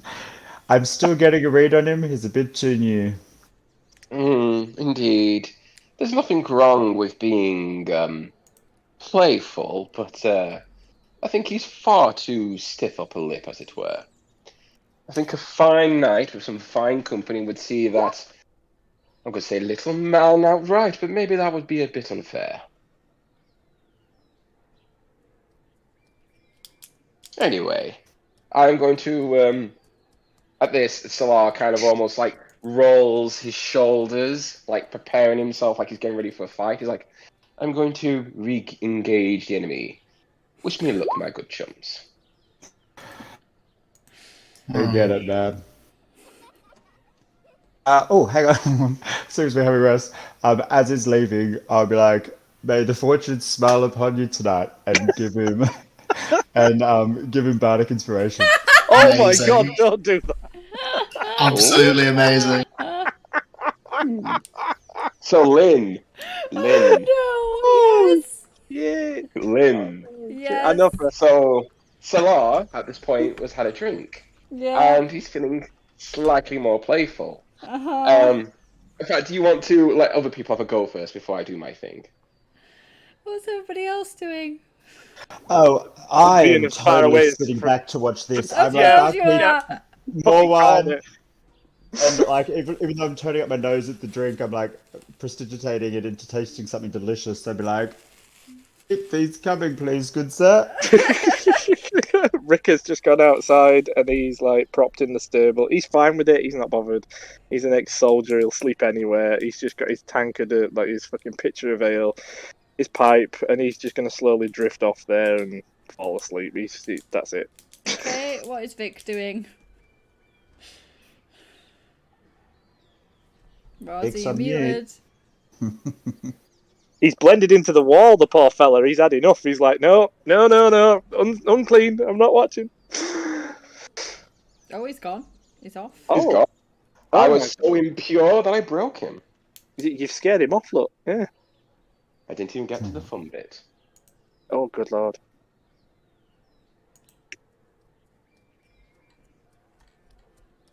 A curse on you, Hugh. A curse. I spit at thee. I mean, the fact that he's given me bardic inspiration, Q, I will love you forever for Yeah. this. Thank you. Hello. Oh, good Sorry, I lord. dropped. I don't know what happened. It's okay. What is Vic doing while this is before we get to Salar and the poor Oh, half God. elf? What chaos has happened since the bardic inspiration? That's when I cut out. Oh, Rick has just ran off and he's just sat outside having a drink with his pipe and he's going to fall asleep there. He's quite fine because he's an ex-soldier. No problem. That's it. And I've got myself comfortable in my chair with another wine, which I've made taste nicer while I sit back and watch the show. Yeah, absolutely. I want to watch this chaos. Oh, God. Oh, good God. I swear to God, Hugh, if you keep just firing off Bardic. You know it. Okay then, yeah. So Salar has now had more alcohol and he's making his way back over, I guess. Yes, so it was Salar, having learned the value of patience at this point, waits until a song has ended. And then, as he watches the red-headed half-elf step down for the stage for a second, he walks back over to her. And again, he does his little trick with the flames, but this time he conjures a sort of music sheet in the air with the notes that she played. And he simply catches one of her hands and he says, "My lady, your performance is absolutely out of this world. Your music was so beautiful that it stole my heart, and I felt I had to carve it into the very air with the passion that you brought upon me." And at this, he simply looks at her and he says, "Could I, for this evening, enjoy your company?" Roll persuasion. And I'm going to roll persuasion. If it's in that one, I will cry. It's better than last time. Yeah, oh God. Yeah, so now that she's actually finished playing the song and, has finished the set, she kind of like watches as you're doing all this and then gives you a more kind of warm smile than she did before. She's like, oh, why, thank you. Some people don't really understand the intricacies of our songwriting, but I'm glad that you did. And at this, Salar kind of always has a gentle tilt to his smile and says, "Milady, I am a connoisseur of sorts when it comes to the smoother jazz tones. I have travelled many a lands and seen many a people, but you, my lady, I have never seen a woman quite as beautiful as you. Please, what is your name?" My name is... Listen, I don't like you guys today. I've decided. We're all going to get stabbed in the night. Yep. Oh, yeah. My name is Made up. completely made up and is I had to laugh at that one. Vessa. Vessa.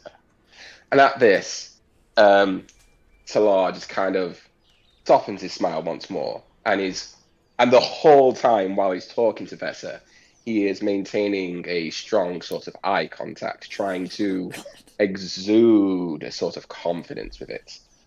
And he says, "Vessa, please excuse my boldness, but I see you alone for the evening. Would you like to share a wine with me? Maybe we could go somewhere a little bit quieter, perhaps."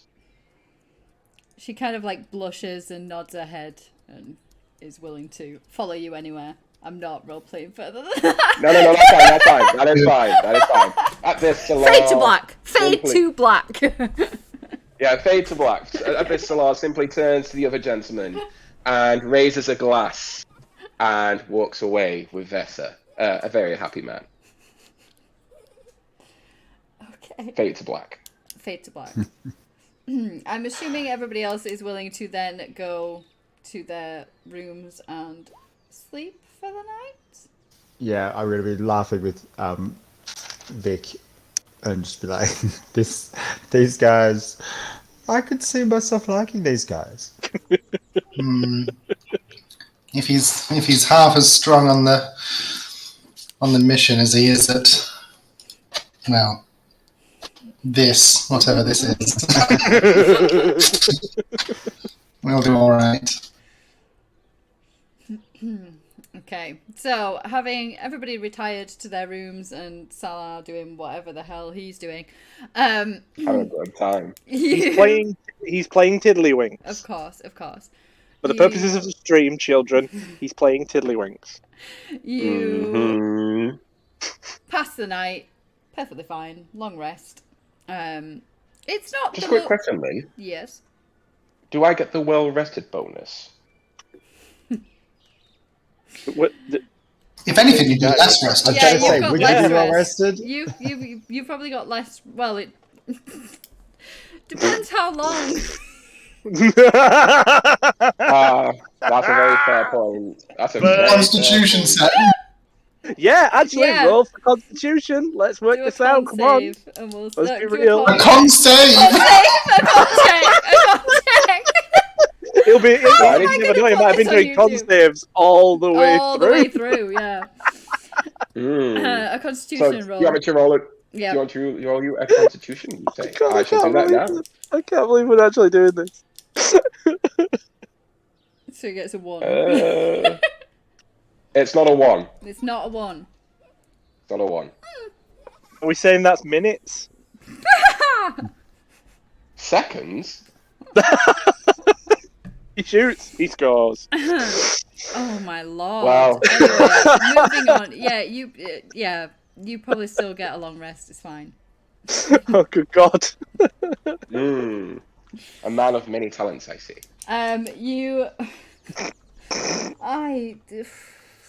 I could not have planned for this. There was no planning for this. Yeah, well, you wanted to do Faceless. We're all for it, aren't we, guys? 100%.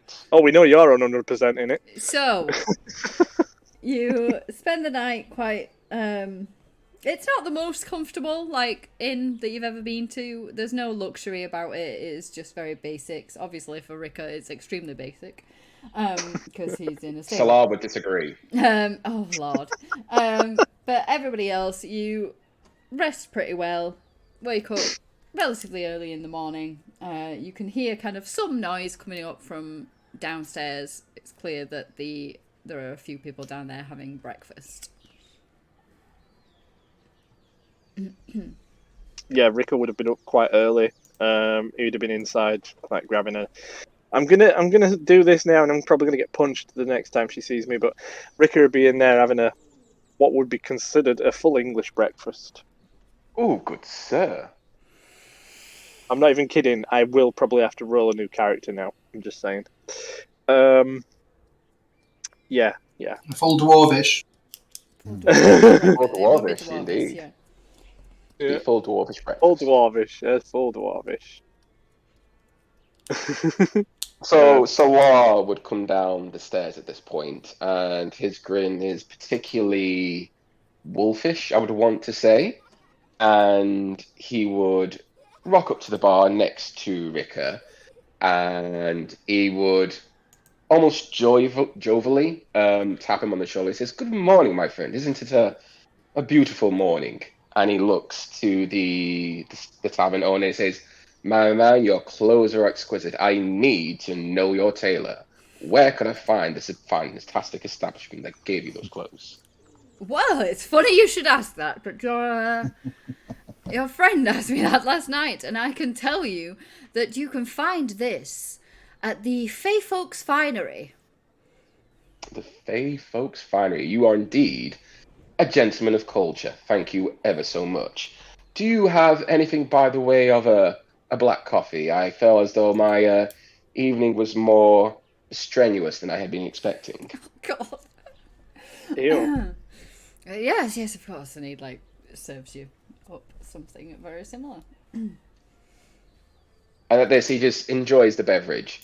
And is there any fruit nearby? Because Salar is he's quite a healthy gentleman. He likes to keep himself in shape. Yeah, so there's a variation of different food available. So there would be fruits and things like that.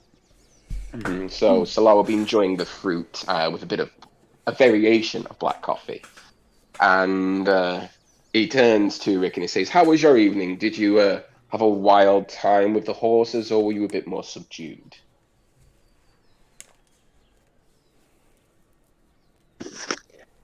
I slept like a baby, like a dwarfed baby. I'm sure you snore like one as well, my good friend. And the food is good. And I like the fresh air. And he's just gonna he's just eating, so he's not being rude, but he's just more interested in the food, not the young lad's entertainment for his evening.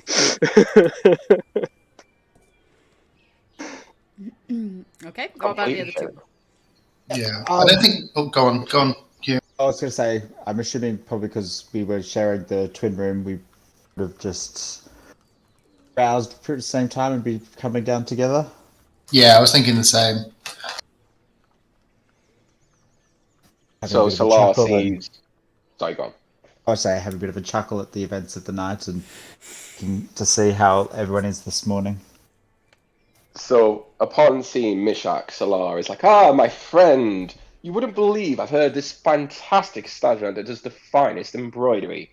I believe you and I should go and peruse there one day when our normal curricular activities are done.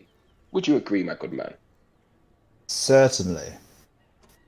I knew as soon as I saw you, I had you down as a fine, upstanding character. Well, that can be taken here nor there. Of that I have no doubt, my friend.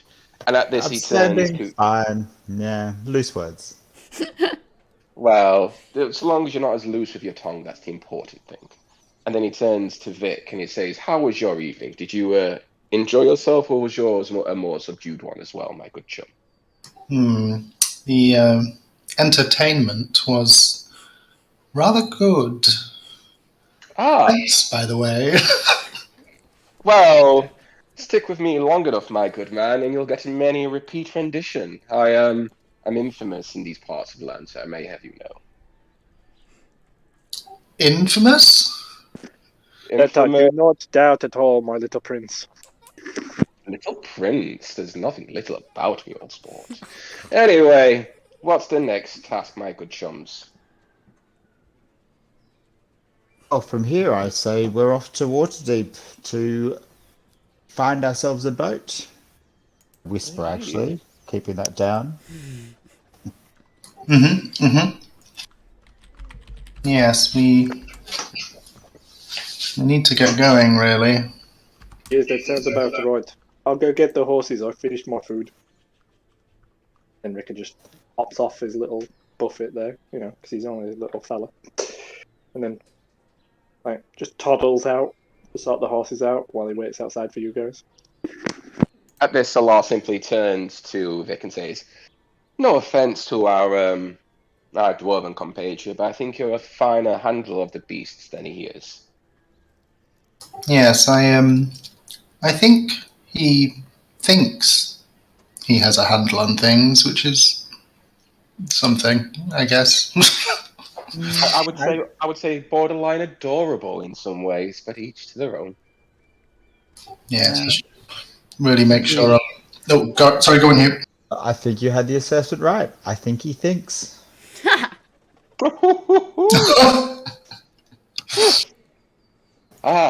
If only we had an ointment for burns up to the 3rd degree. I feel as though we would need copious amounts for this journey. Yes. I'm going to go and see the horses. Actually, he might cause them to run off. Just be aware that he has a shotgun. Okay, guys? Was that in We love him character? for that. Was that in character? No, that was not in character. Yeah, I'm going to go and help with the horses. Okay. So the horses now are kind of used to you, so Ricker would have more success kind of moving them than he had last time. And they are ready for you to get on pretty much as you go outside. Drink. So as Salah walks towards the door, he simply open for Mishak, because he doesn't discriminate between genders. He's courteous to men and women. And he simply also opened for Mishak. He says, "You first, my good man. I have a fine respect for you, even though our journey has been short so far." I tip my head in acknowledgement and walk through. And at this, before Salah leaves, he simply nods his head in appreciation to the fine dwarven owner, and he says, "Again, thank you for your recommendation of the establishment. We will be paying them good dividends going forward, and we will be back here going forward as well. May you have a pleasant day." And leaves the establishment. Okay. Yeah, as you all come out, you'd see Ricker on the horse, and he'd just be all like, "That's right. See, I have tamed these beasts. Now let's get ready to go." And I just wonder if you can dwarvish women the same way. There are no dwarfish women. What are you talking about? That actually explains an awful lot about you now I think about it. Ricker's just looking at him really confused, like as if, how did you not know this? I think Clark would disagree, but sure. Yeah. If she ever hears this, I'm sorry. It's just my background for this character. It'll open up eventually. You'll understand, Clark. Please don't judge me. Okay, so assuming that everybody kind of gets on the cart, you continue your journey. You are not far at all, really, from Waterdeep now. As you kind of get closer to Waterdeep, it becomes busier and busier on the roads. Everybody would pretty much know of Waterdeep, that it is one of the biggest towns, well, cities in the north, it is broken up into various different districts. So as you kind of make your way into the city, you would head towards the dock district, because that's what you were told, the boat would be. So you kind of, and obviously it's the docks, so, you know, that's where the boat is. So you kind of make your way there, and as you approach, you would be, anybody with a passive perception of over like 13, so definitely Vic. Just about. I'm being bullied here. I'm being picked on. Go on. As you That's me. as you make your way into the district, you would begin to see on some of the buildings around the area, you can see like little, very small inscriptions that have the faceless mask on them. Just OC question, because I want to be fair. I have sunlight sensitivity, so I have disadvantage on perception in sunlight. Does that affect my passive? No, it doesn't affect passive. It's only saves. Only rolls for it that you would be. Okay, cool. So you can see it. You would also know, because you've been in the guild for quite a while, that they generally mark buildings where not members of Faceless are, but friends of Faceless are. So people who know of Faceless existence and have been known to help. Okay. What kind of buildings are there that have got these marks on them? So as you're getting towards the dock, it looks to be like a rundown like warehouse of some kind that you spot the sign on. Cool. I think I try and discreetly point it out and just say, they're with us. Mishak. So simple. I feel like Mishak would also know that, you know, you've been here longer than I have. I feel like you would know. He would know what the symbol is. If it was pointed out to him, he would absolutely know. He'd be like, yep, okay, that's a safe place. That's somewhere we can go to find information, or a safe haven kind of thing. And I had a passive perception that was high enough anyway. Oh, yep, so you've seen it as well. Yeah. My bad. So what? Has Roz gone off? Yeah, Ross is gone. Hello? Yeah, we're Yeah. Hello, you're back. Oh, I didn't think I'd gone. Sorry. What did you say? It sounded like you just cut out mid sentence. Yeah, it did. Can't remember what I said, guys. Sorry. That was at least 6 seconds ago. Fine, understandable. All right. So Roz and I have definitely both noticed. I'm assuming you other two and a 13? No, I haven't. My passive perception isn't high enough. Would I be able to perceive that Vic and Mishak are talking about it and gesturing about it? Well, I was about to. Yeah. I was about to point it It's out to you guys anyway. Yeah, I was going to say, I think it's just Yeah. your passive perception. Have you noticed the mark is what we're trying to establish at the minute. Oh, right.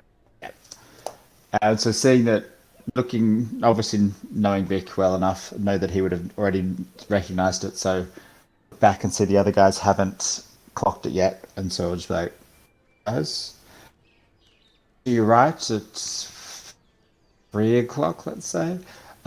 You'll spot our mark. These are scattered around town in places where we can trust, go for information. You'll find these all throughout the lands. This is just our way of knowing where to look.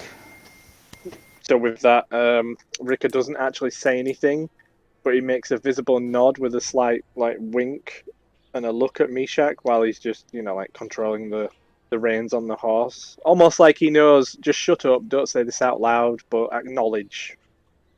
So.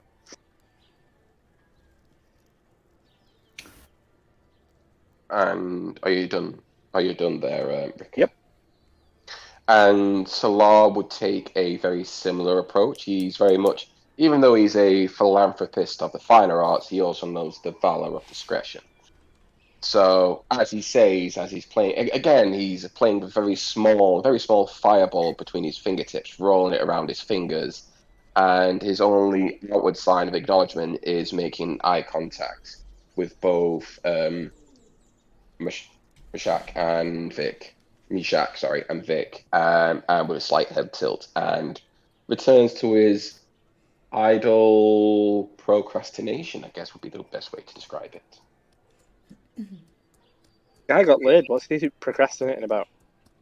Hey, he's just passing the time, isn't he? Really, I'm just thinking, was that even the appropriate word? But never mind. We will continue on. Pondering. Yes, his idle pondering. Thank you, Rika. You're welcome. So Vic, should we tie the horses up here and see what they can let us know inside? They'll be able to also keep an eye on the horses while we're away. Yes. I'm wondering if Rika's friends in Waterdeep have been marked as well. I think I would probably have to go into a tavern or something like that with the background that Right. got, and he would probably have to find someone who looks like they would be able to direct him, if that makes sense. Cool. Yes, we can check it out. We need information. If there is a tavern nearby, Lynn, or some form of brothel or a large market area, something like that, anything like that. I have the criminal background, so I'd probably be able to find some kind of fence or apparently seedy sailors who can give me information or tell me about God knows what. Obviously. Okay, so are you? Okay. Sorry, go on. I think Vic was saying to go into this marked building. So are you saying that Rick is going somewhere else, or? Well, I mean, if it's a marked building, it's probably going to be friendly to us anyway, so I don't think I'd need to pull that card out just yet. Obviously, if we don't find any information in this building, then I can try and find a connection in this building with that background, rather than go wandering off. So, yeah. Cool. So, Rika would probably just join you. Okay. Yep, so if you're heading into this building, as you kind of approach, it does seem to be like a storehouse of some kind. The doors are massive double doors that are kind of flung open at the front of the building. And inside it's just a whole load of big crates and things like that. And right in the back, you can see movement of a very large individual kind of lifting up boxes and moving them around. Also, would there be sort of a universal gesture or signal that guild members would have to be able to acknowledge each other? Who? Yeah. Or would we just assume that everyone working in this safe-ish house would be a member? So usually, or in the past, all you have done is either show the dagger very briefly, not in I'm going to stab you way, but just in let it be seen. Let it be seen on your holster sort of thing. Yeah. Or you would be wearing the cowl, so people would obviously know. Those that know would know, if that makes sense. So you wouldn't need to have some sort of secret word or anything like that. Yeah. Cool. I guess we make our way over to this big guy. Okay, yep. So as you approach closer, you can see that it is a very large, quite muscular half-orc male, who is kind of moving things from one side of the warehouse to the other. You can see as you get closer, the reason that he's moving it is there seems to have been some sort of leak or something like that, so he's trying to move the boxes out of the way of this leak to be able to clean up. As you approach, he kind of looks over his shoulder as he's moving boxes puts one down quite heavily, as every half orc always does, and kind of like turns and stands up, and he's like, "Yeah."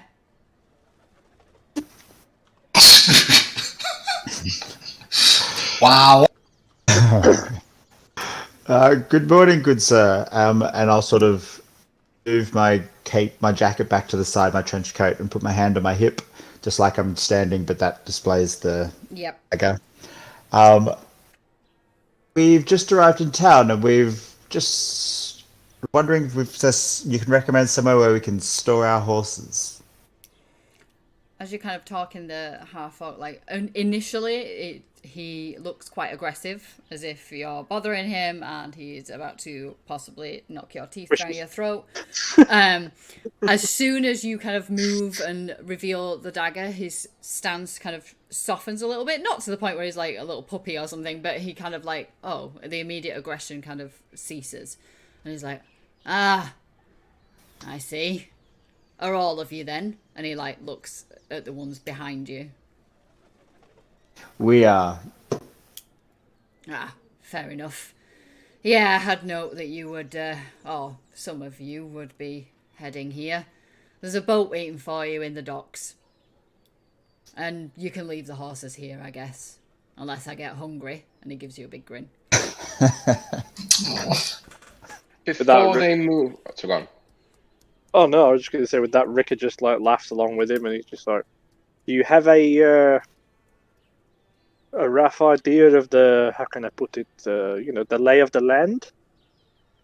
And he kind of like gestures towards where the boat direction may be if he pointed, as in, "Do you know the area that we are having to go to?"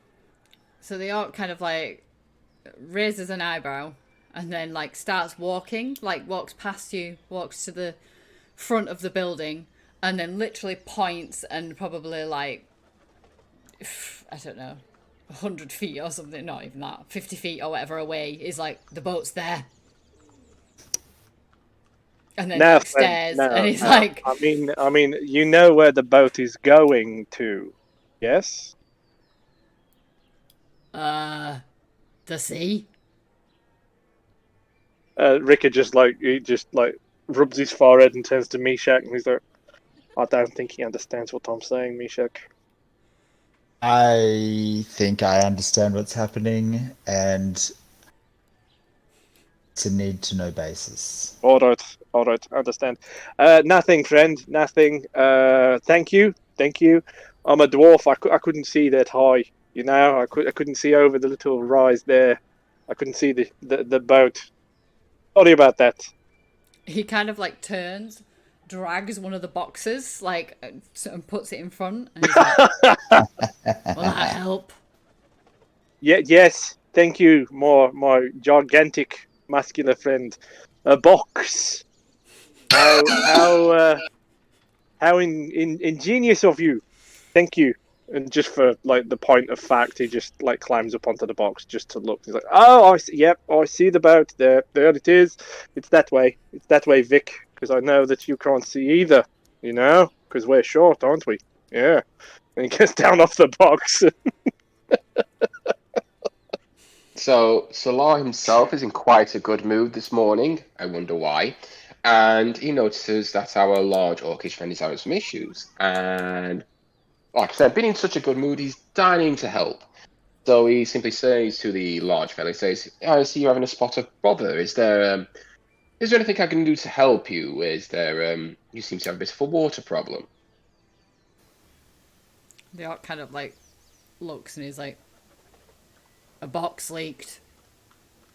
I'm moving things." That's what he said. Would to you do. like would you like me to see if I can potentially cover the leak? Is it still going on, or has it done its business? I killed the box.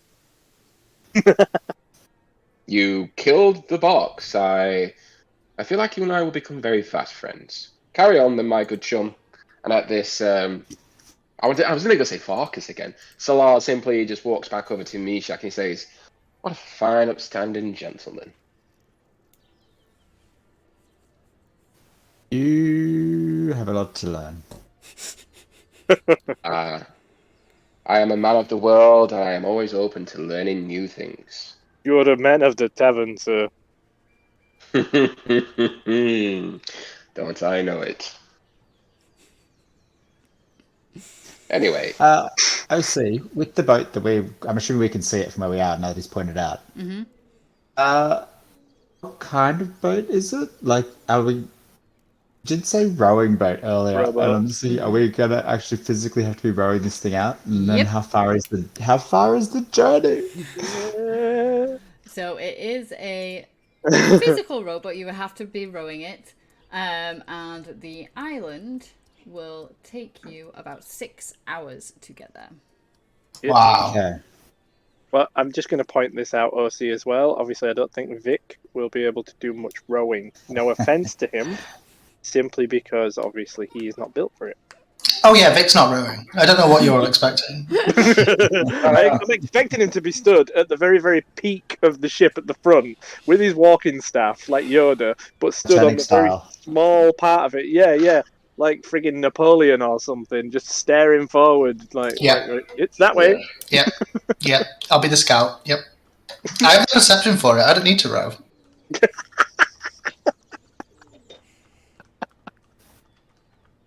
well, not to throw a spanner into the works, but Salar only engages in strenuous activity in one dimension, and rowing is not that one, I'm afraid, gentlemen. So, Salar will not be rowing. Listen, my little prince of the night. If you don't want to swim, you're going to row. And at this, Salar kind of just cocks a small cheeky grin and says, there are other ways to traverse distances rather than rowing, but I take your point. Again, it is not my preference, as it were. Well, I'm not rowing all the way there on my own, and Vic has got a perfectly good excuse for not rowing. He's an old fellow. Vic, my friend, I think we should have brought Varican with us. At this, Salar Salar turns to the large orcish friend, and he says, my good man, could we potentially borrow your fine assistance on this occasion, as it were? Huh? For what? Exactly, I knew you were a sharp tool. You see, we have a bit of a small dilemma at the moment. My fine upstanding friends, we are, let's just be frank, we're not built the same way you are. You are literally a mountain of muscle and everything else in between. Would you be so kind as to help us to get us to our destination? And I'm sure we could make it very much worth your while. You want me to leave here? You'll have to check with Shrilt. I will check with Shrilt then. I will very sure we can make it worth his while as well. Where was your and at this he kind of rolled the name again off his tongue, finding it slightly unpleasant. This Shrilt. Where was he last? She is upstairs. Ah, I'm sure she's a fine, upstanding lady. Oh, Come on, Lord. my friends. Let's go off to this beautiful, flightless, temptress, cold adventure. And he simply walks off looking for this Shrilt upstairs.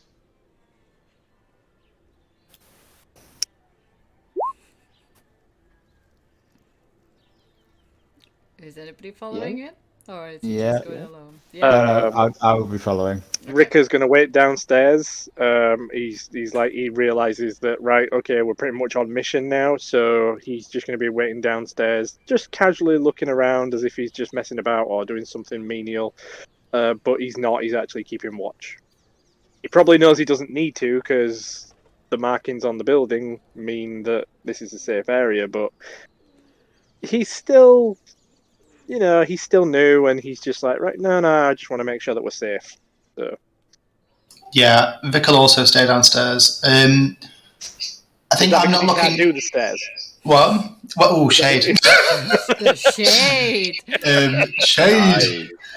Shade, motherfucker. I think I'm just looking to see if it looks like there's anyone on the shoreline that's kind of got eyes. Are there any other islands the way we're going, or is it just the one? Or do we not know? So you can see, probably if you're like looking out to the sea, you can see a few small islands. There isn't just the one.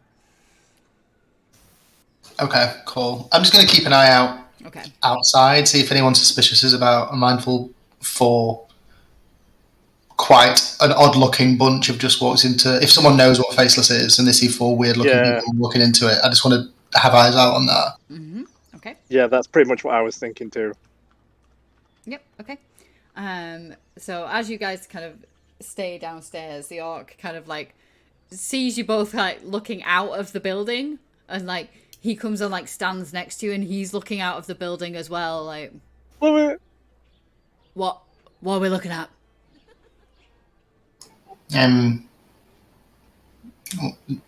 What are you looking at? I'm looking up at this giant man. He kind of like turns and looks down at you, and he's like, "Whatever you're looking at." Oh, go away! And he's like, "Fine, just trying to help." And then he like wands off and starts like moving boxes again. And this time he's like, even though he was kind of heavy-handed with them before, this time he's trying to be heavy-handed with them. He's like slamming them down. A few of the boxes are like cracking as he's putting them down, and he's like stomping over to the other side. And he's like, he's just trying to be helpful. He's just trying to see if I could see he was only short. He's like nothingness. He's just nearly at the floor, and like he's like picking things up and slamming them down again. Yeah, Vic is also muttering to himself. Rick is going to go over to the half-orc, and he's immediately going to go, right, well, this situation's going to shit. Because he's making loads of muttering noise. He's making loads of noise that's drawing attention into this direction. This is not covert. So it's going to go over to the half-orc, and he's just going to be like, listen, friend, I'm sorry about my little kobold friend there. He's just... well, he's going blind, and he was just trying to enjoy the view while he can. That's all. He doesn't like it. He doesn't like it pointed out. So he's a little deception bit upset. With advantage. Oh, no, not deception, no. With advantage, because he's not a bright boy. Oh, yeah. Oh, deception. Oh, that's not too bad. I said perception. No. Oh, wow. Oh. And again. Oh god. Oh shite. Oh shite. So the orc kind of like slams another box down. Oh fuck. Like stands up to his full height and like turns to face Rick, almost in like slow motion. And like stares at him, and he's like, "Not stupid, you know. I'm not stupid. Everybody thinks I'm stupid. Oh, that gem doesn't know what's going on. I know what's going on. You were being rude." All right. Quickly, like Rickard just goes, all right, big fella. Keep it down. All right. You know who we are. We know who you are. We work for the same people, yes? All right. And then like, he just says, we're on a mission. But you're not supposed to know what's going on. It's not your mission, it's our mission. We're just making sure we do it right. That's all, friend. That's all. We needed you to go away so that we could do our mission and not get it wrong. That's all. No offense. Oh, Jesus H. Christ. I'm going to screw this up anyway. This is the one I didn't want. Can I get a plus on this one because he's not that bright? Sure. Thanks. It's not going to work. This is going to be less than that. I just know it is because that seems to be the theme right now. I'll take the 11.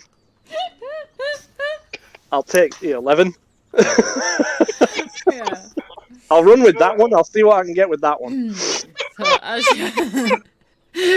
you're kind of like trying to calm him Tell down. the truth. Yeah, Tell you are the telling truth. the truth. You are telling the truth.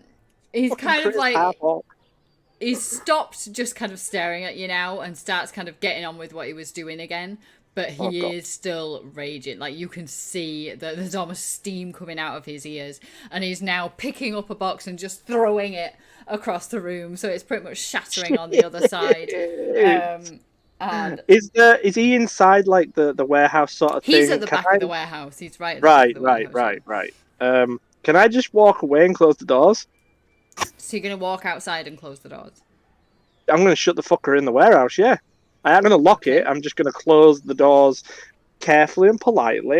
It's not going to look nasty. I'm not slamming any doors. Okay. I just thought it just like lock the big fucking beast in there, With in Vic. terms of his noise. Well, no, I'm just going to like grab Vic and like gently him. like help him hobble out. I mean, I heard all of that and chose to do absolutely nothing. You little shitbag. You little shitbag. As I'm walking away with him, I'm just going to be like, what the fuck didn't you help me with him? He's a fucking lunatic. I've had to kill things that big before, but he's on our side. I'm not allowed. I was keeping watch. Yes, you were fucking keeping watch of what we were fucking saying. Let's get the fuck out of here. Come on. I'll walk exactly 2 steps to get out of the building and just continue. I'll just keep looking forward. Oh, shit in hell. Can I just yeet him up and just walk off with him? No. Just I'm a holding him proud old sideways, man. this cobalt under one arm as I'm just like storming off. Just So we will pause there for a second with you guys and go to the guys Yeah, going yeah. upstairs. So as you kind of head upstairs, there is only one room that appears to be some sort of office with a desk in there with papers that are piled really high up, like 2 feet, maybe 3 feet high up on this desk as you enter. And you can hear some noise coming from behind all these papers. So I'm going to be honest, Lynn. I just need to say this first. I would have loved to have known what you would have done for that nat 1 persuasion. That's all I'm going to say. Squished him. I would just have loved to have seen that role played. Salar, still in a very good mood from earlier, or the previous evening, with his gentleman of a friend, Mishak, beside him, lightly raps on the door and says, "Good morning. Is that Shrilt, I believe we've been told about?" And as you kind of say that, from the side of this pile of papers pops out a little goblin head, and it says, "Yes, what? Yes, hi. What can I do? What do you want? Have you annoyed Jem?" No, I'm not annoyed, Jem, at all. I've actually come here to speak about that fine, upstanding gentleman. You see, we are friends. We have mutually beneficial friends, my good Shrilt. And we have a little errand of sorts to run. And as you can see from my good friend here and myself, we are, unfortunately, you could say we're not built for anything too physically demanding outside of extracurricular activities. I guess I'm waffling a little bit. What I'm asking is, could we borrow your good gem for a small while, if that's okay? So the head kind of goes back behind the pile of papers, and you hear a chair being dragged out the way, and feet dropping to the floor as this little goblin kind of comes round the corner of the desk and makes her way towards you, like looking up at you with absolutely no fear whatsoever. She's like, "Well, who are you? Coming in here, asking to take Gem? Who are you?" At this, Salar tries to put on his own most disarming smile that he can, and he kneels down to be on eye level with Shrilt, and he says, "My lady, I mean absolutely zero offense. It is simply that we are..." At this, he pulls out from beneath his cloak the cowl of the Faceless. "We are mutually beneficial friends, as I said earlier, and we have an errand to run, and I would sincerely appreciate it if we could borrow Gem just for a small while. I promise that it would be to your advantage. You would not be out of compensation, as they say." Oh, you're one of them. That makes more sense. Indeed. I've got something for you. And she kind of like goes back behind the desk. You hear a drawer open, and she comes back round. And she hands you a piece of paper that clearly has got what looks to be a compass drawn on it with northeast kind of highlighted. And At this, the law. brief, Go on, sorry. and a brief map of basically what looks to be the dock of Waterdeep and this island that is northeast. At this, Salar passes the note and the compass to Mishak, as he is the more experienced gentleman between the two, and says, "Thank you very much, Shrilt, for that. I am sure that will become very valuable to us. Could we?" And at this, he puts the cowl back away because he thinks it's too beautiful to be wearing it in the daylight, and simply turns back to Shrilt and says, "Could we borrow Jem then, if that's okay? We will compensate you for his services." She kind of like tilts her head, looks at both of you, can hear the absolute like rage coming like from downstairs. She's like, "I'm not sure he wants to go with you. Sounds like you've annoyed him." Well, go on, sorry, Mishak, go on, sorry. I was stepping forward, and you said she's Goblin, right? Mm-hmm.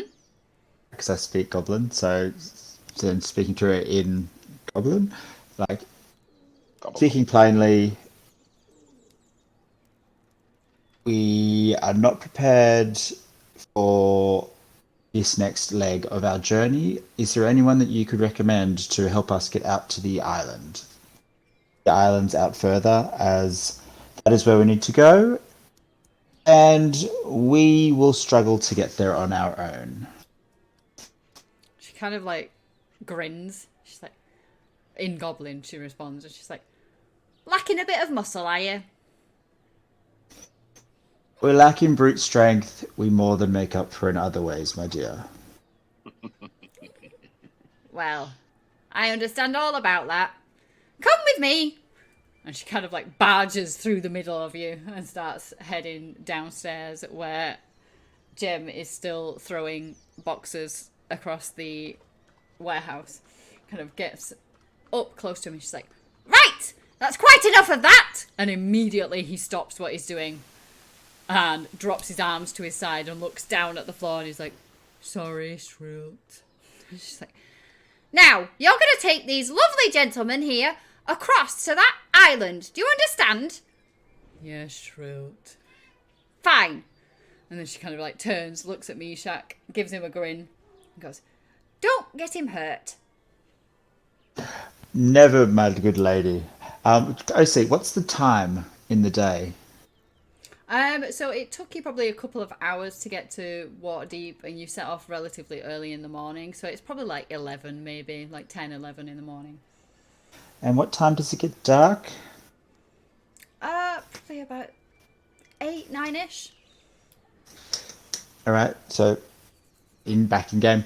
Guys, I think we should maybe do a little prep this morning and aim to arrive in the evening so we don't stand out arriving to the island.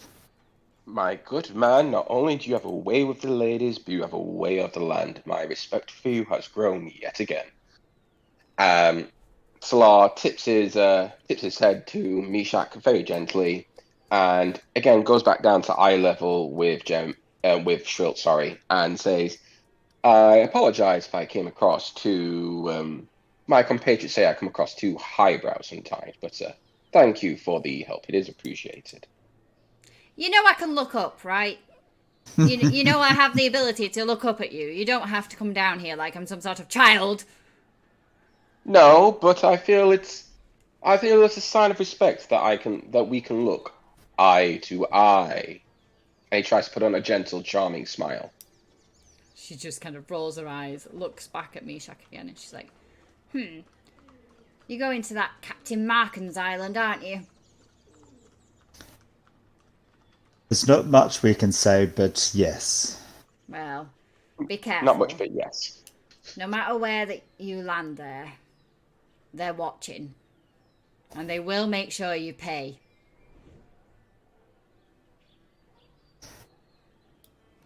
Thank you for the tip. I think between us we can get in reasonably unseen. Well, don't say I didn't warn you. And she kind of starts heading back upstairs. Shrilt, before you go, just one question, if that's okay. Yes. You say that they will notice us as soon as we land. Could you potentially give me a description, either verbally or even pictorially, what the inhabitants of the island wear? Oh, sure, yes. Let me just get my art kit out. I've got time to do a little painting for you. Anything else you want? Would you like me to carve a statue for you? Gah. And she just carries on going upstairs. I mean, I am partial to a redhead, but never mind. It was worth a try, at least. Right. In my experience, fellas, Are we back in here, Dex? Yeah, you went outside. I will have wandered in because I've stopped hearing all the noise that would have actually caught my attention. I'm staying outside. Go on. I would have just walked in and This just been stubborn like, old man. He's just like, Yeah, I am doing nothing you want me to. like fucking Yoda just stood there stamping his little cane that's like, what, a toothpick? It's just like... I can genuinely see Vic going, this is not the man you are looking for. Wait till he starts kicking out his mind tricks. No, I just... Never mind. That's not the one that I was going for. I would have just, Rika would have just walked in and just been like, what's going on, guys? So, I'll go on, Mishak, you go on. We have transport covered. We now just need to prepare for our mission because we are traveling at night to aid our cover. Right. And yes, your new best friend here is gladly transporting us over. Staying in the boat. I'll have to ask, before we get there, let's put this down. I'm an entryman, so I am very, very used to getting into places quietly or loudly. From what I've seen last night, you're not the entryman. Oh, God. Well, my friend, I'm very glad that last night I wasn't. I'm very glad that I shared a stable with a nice, polite horse. Okay? Did I hear anything about entry?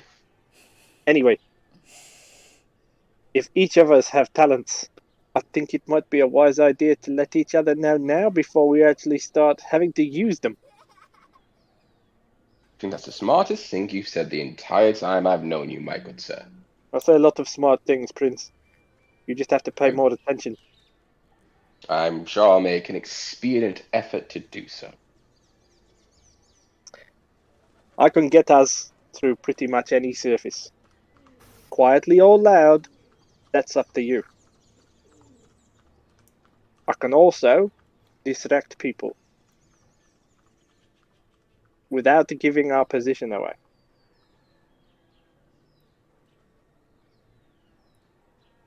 How big's the boat? Big enough to have about 6 people in it. So width-wise, the whole thing, would it be 5 foot? Width-wise? Yep. Yeah, probably between 5 and 6 feet. Yeah. And lengthwise? Probably about 8, 9 foot. Sweet. So obviously know Vic quite well because he's been around for a while. So I'm like, Vic, hang on, let me check. I'm looking at the right person here. Grumpy old man. Actually, maybe not Vic. Sarah, what's your skill set like? What are you with like conjuring and illusions? My fine man, I feel our minds are already becoming one. You could say I dabble in illusions, but I make sure that if action is what you require, I make sure I am prepared for a multiplicity of occasions. Uh, Besides illusions, I am also able to protect ever so slightly. I am able to disguise myself, and should the occasion call for it, I can also provide supportive defensive magics, and I can fly. Flying, that's quite a skill. I'm quite the gentleman, I've been told.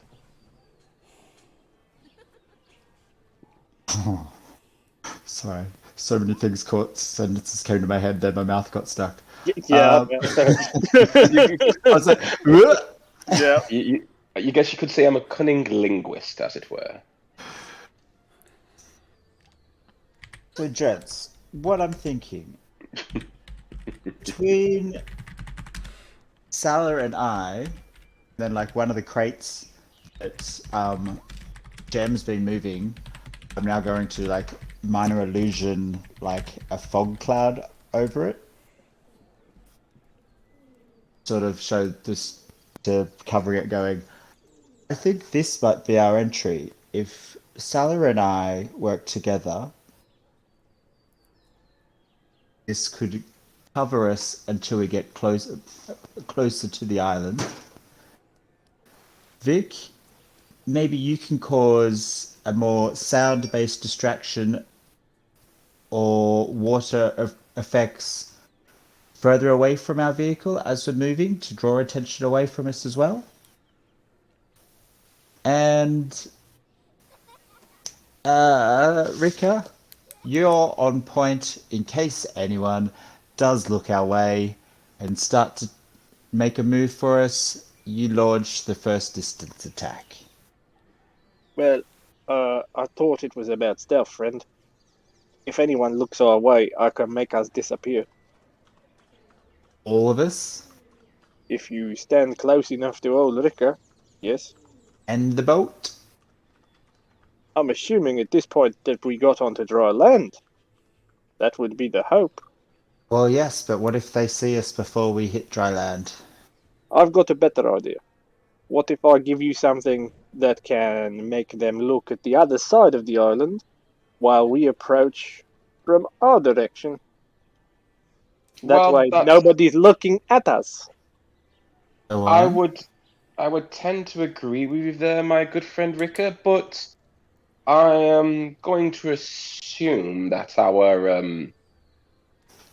dear captain may employ slightly smarter employment, as it were, and there may be some amongst their number that may think if an explosion was, maybe not an explosion, but a distraction, as you so eloquently put it, was to go off one side, they may also think something may be going off the other side.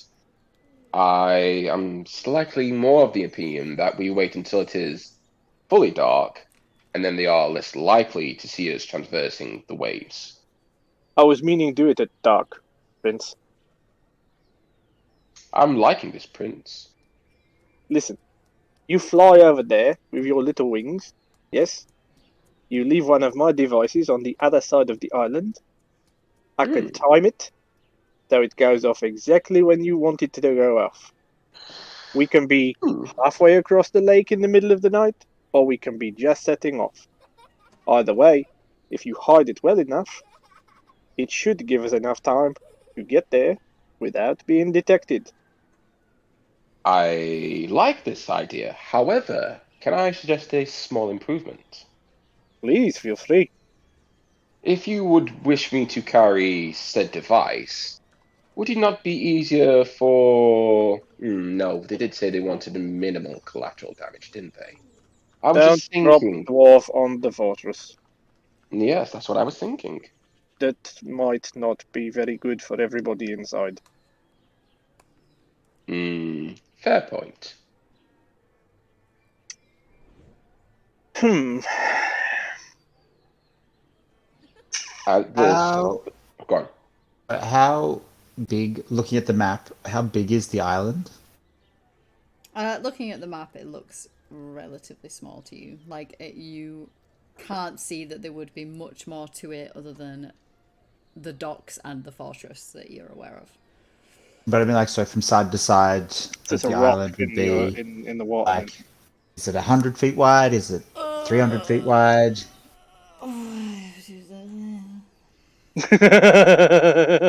We're asking all the wrong questions You know tonight, what? my good No, man. you're This not. is not You're being not. let. No, You're we're not, though. not. That's the point. This Because is I can D&D. tell you, the island is 1 mile wide and 2 miles long. Oh, Actually, shit, I that's thought it might be a perfect. pretty big island. Yeah, that's That's perfect. pretty big, yeah. Yeah.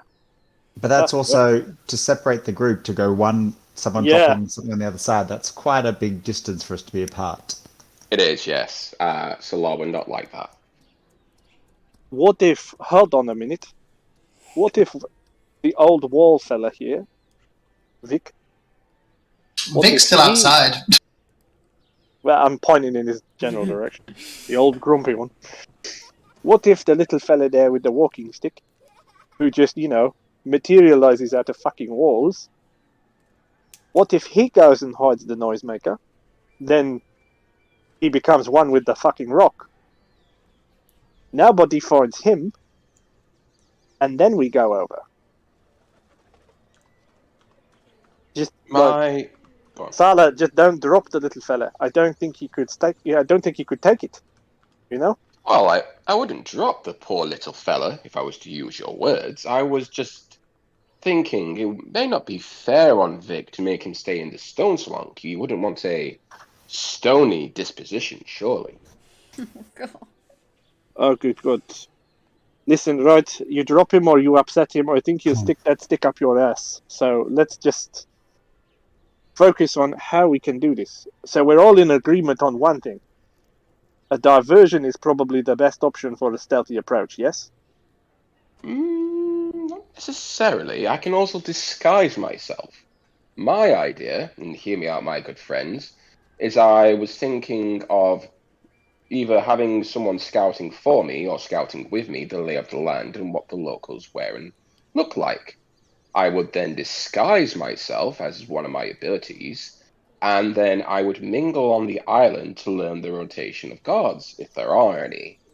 From there, I could report back the rotation of the guards without anyone being the wiser, and then we could simply time our movements and maneuverings around the rotations, make our way into the fort, collect the evidence once the mission has been completed, and then we simply reverse the order, making as minimal noise, sound, and distraction as physically possible. What are we gonna do with the damn thing? Halfway across the water, are we gonna weigh him down and yeet him over the side? This Salah simply just plays with the fire between his fingers and he says, I can be very creative in more than just one way. What do you think, Mishak? Wait, didn't Alaskar say this was a trade route island? She did indeed. Do you think, Rika, if you wandered into town, you could find some people that might Yes. be able to get word out that we have goods we need to transport through Sounds like an idea. Ooh. and be openly invited to the island? Interesting. Ah. Interesting. Yeah, I think I could find somebody that. We could then have, say, 2 go out on a transport and the rest appear on via the boat. All right. That boat water's still going to be watched. We all may have to transport out to the island. Let's grab Vic. All minds. Sounds like a plan. Sounds like a good idea. We have to be I think we have to all be in agreement here, and I don't think he can hear us from here. He's got old ears. I think he probably can. Well, that would not surprise me with him.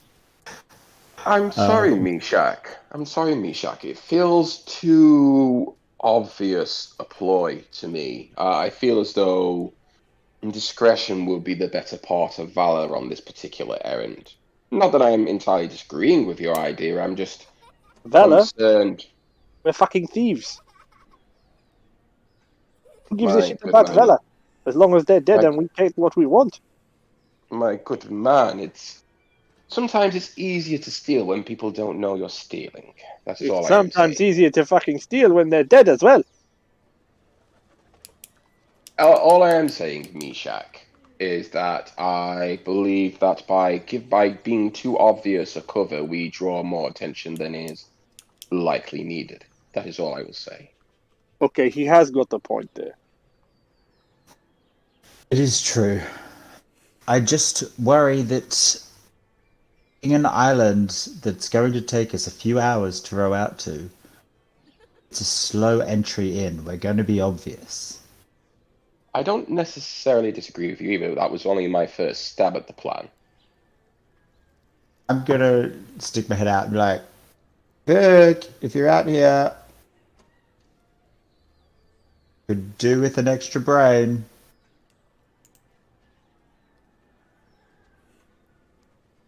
Oi, Roz? old geezer. There's no one outside. Fucking. Right. So I can't see Roz. I mean, I can't see. You can't see Vic, Vic, but can you you? look outside, there is no sign of Vic. Okay. Come back in. Sneaky little shit. Vic is nowhere to be seen.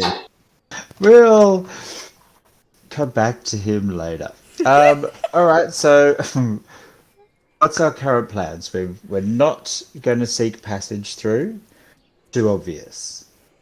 The island's very big to have to fly someone around even at night. Mm-hmm. Then cause a distraction. Mm. Hold on a minute. What about if you just fly somebody over the top, Again, land them on the main building? Again, my good dwarf, I would be concerned with separating the group.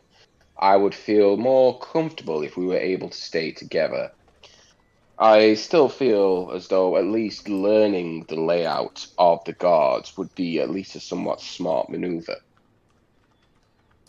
Vic materializes on the box from earlier.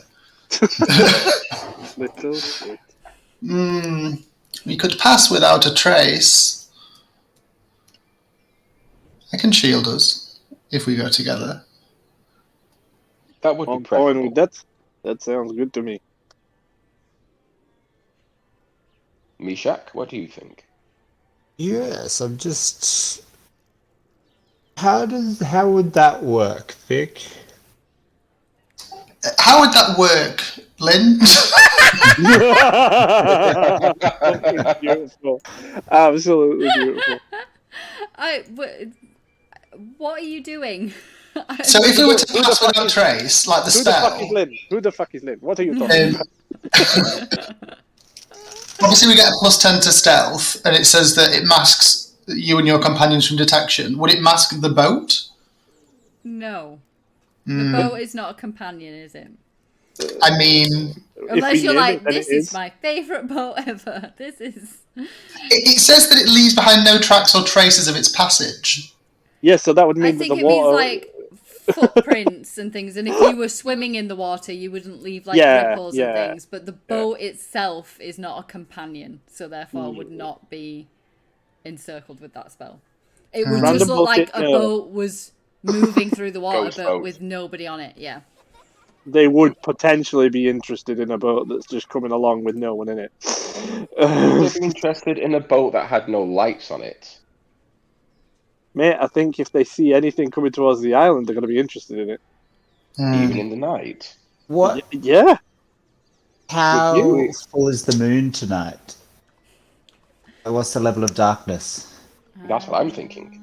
I just need to explain something to you. Be aware that depending on where you are in the universe or in the world, the moon can be 4% bigger. No, it can't. The moon is a full moon. I rolled Oh. for Of it. course it I is. rolled for it. I rolled for it. Of course Okay. it is. Of What? course. The one night we need total darkness, It's we have a not full me moon. screwing you over. Standard. I rolled for it. And it was a nat one. Oh, shit. Oh, right, okay. Full We, moon. Okay. I'm still potentially leaning now towards this pass without a trace. Okay. we could. Rowing boats don't have an anchor, right? That's just me being really hopeful. No, they do not have an anchor.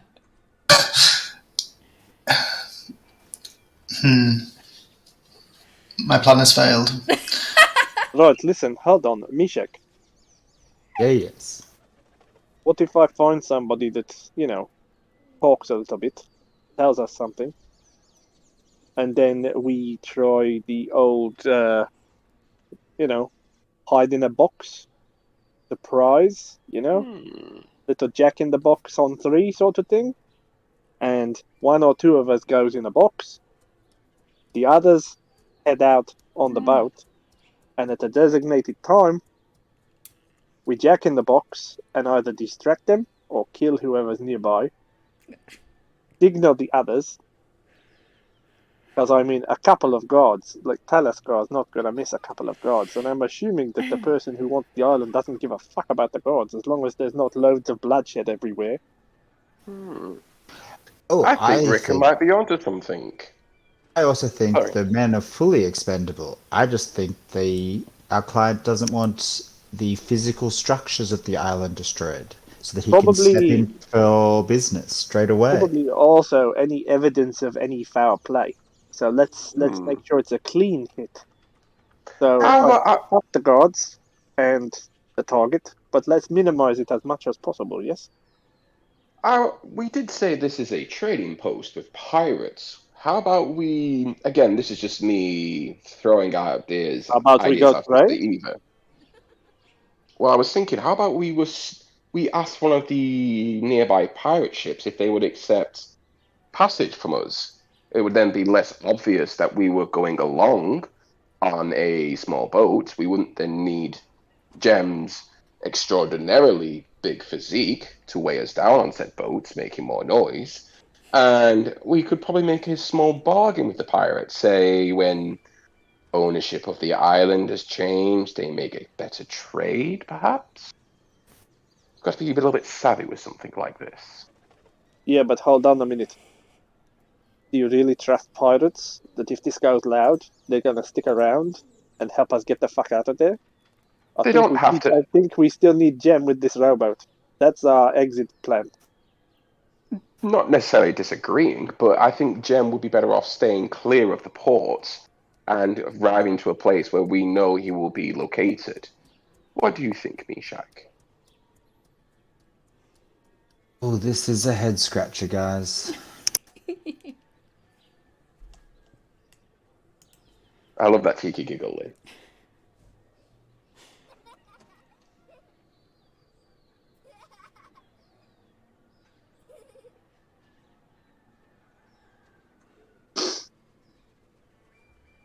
Jem is just now sat on the floor. He's like got bored of like sitting and waiting, standing and waiting. He's just sat on the floor like picking at his nails and things. Okay, Ricker goes over to him and he's just like, "Hey, big fella, I'm sorry about earlier. I did not mean to upset you. Do you know if there are any, pirates around here? Like in a tavern or something like that I could just go talk to?" He kind of like looks up, still like almost like sulking now, like he's been told off, like a kid's been told off kind of thing. So he's kind of like sulking a little bit and he's like, "That's why that island's there. 'Cause pirates aren't allowed here. This is a main city. The guards check all the ships." All right. Is there anybody that is over here that's not a pirate, but he may talk to a lot of pirates? I don't know. I just work here, moving boxes and things. And you do it very well. You do it very well, friend. He kind of just like carries on picking at his nails.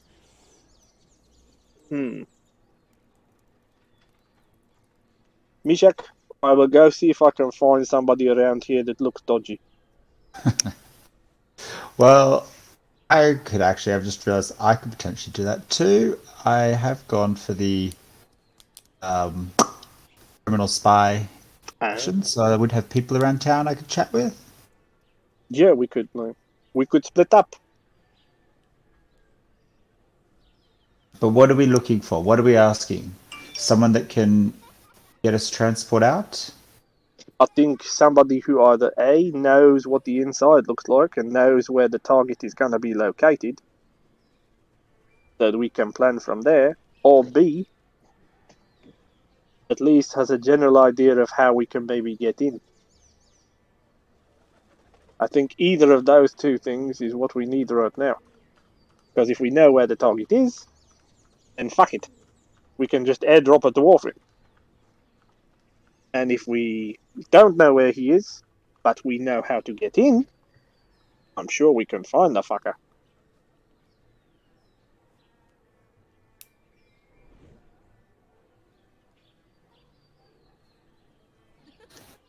How far can you fly, Salah, carrying somebody? My good man, it's been it's a rather new spell of mine, so I've not tested it too much, but I am of the opinion that were I to fly, I would only be able to carry. It would have to be less than my own body weight, and he kind of gestures to himself. As you can quite clearly tell, I'm not built with strength in mind.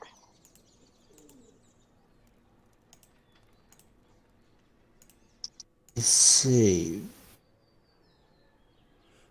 Because what if two of us sought passage to discuss a future trade deal? So that was how we could get entry. And maybe you and Vic could fly over.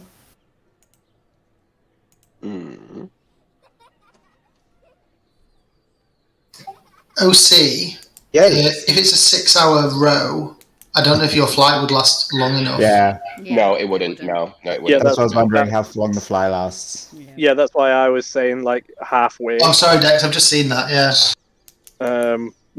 No, not just that there. I mean, like earlier on, I mentioned that it depends on whether or not he's going to be flying from, like, we get within almost eye shot sort of thing, and then he just like eats somebody up and flies off. Yeah. So that might be a little bit closer. I don't know.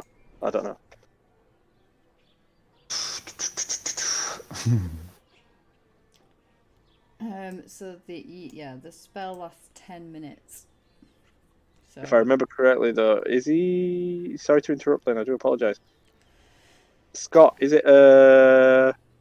What is your race again? it's not race. It's a spell that he's got. All right, never mind. Spell, yeah. Never mind. It's Never a mind. 10-minute concentration spell. Yeah, So ignore me. he wouldn't necessarily bear in mind how far it would be to row. He would have to be quite close to the island, obviously, to be able to then. Right. All right. Thanks, Lynn. I thought it was a species thing, so I was just going to say if he's something that I used to play as, then he'd light up the sky. So that's not a good idea, flying around like that. But yeah, I didn't realize it was a spell. Sorry. No, yeah, it is a spell, yeah.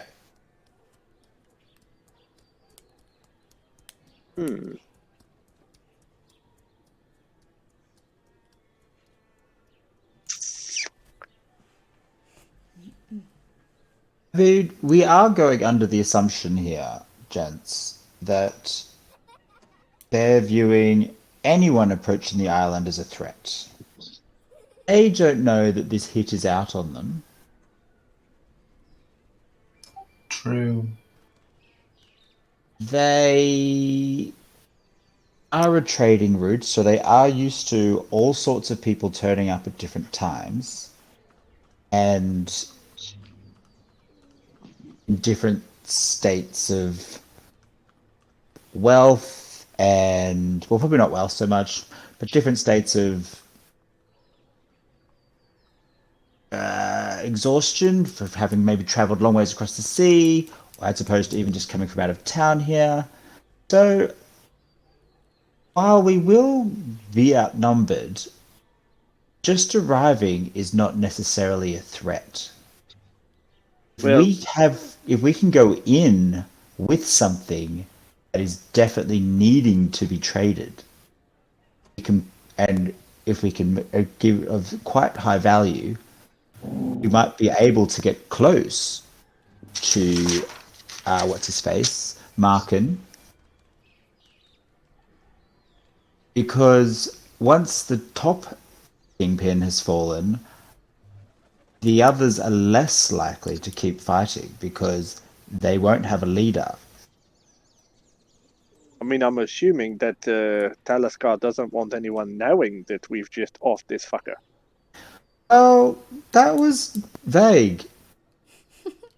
I'm sure they don't want to know that we are offing somebody, but I mean, I'm pretty sure we kind of look like a... glance around at us all. Some weird mages guild.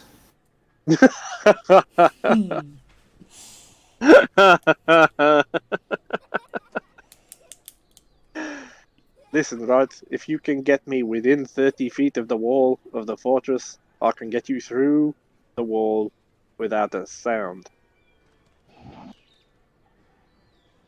Get So me I within think- hearing distance and I can charm the pants off anybody. I don't want their Well- pants, friend. I just want their loot. Why don't we do that? Charm You the pants off them. pretend pretend to be rich, have a meeting, close the meeting.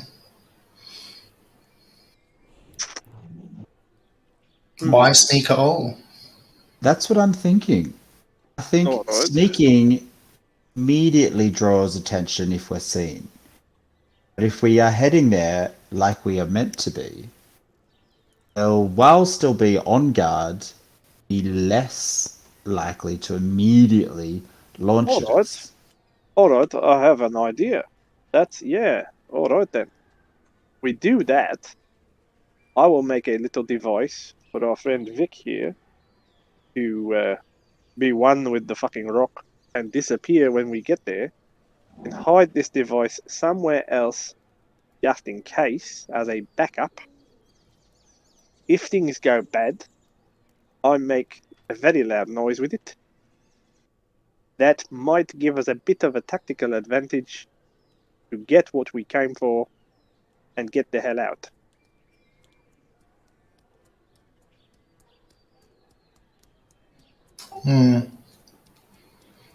I feel like in a stand-up fight, I think we could win.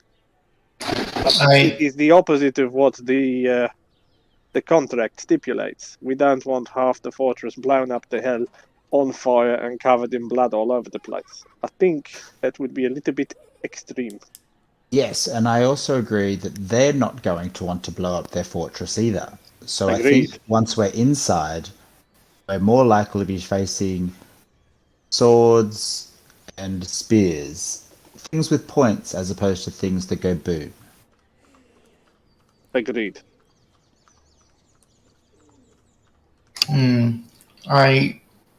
I can't move through rock, but I could be a dog. I could run away, That is an drop interesting the direction. device, you and went, return. I like it.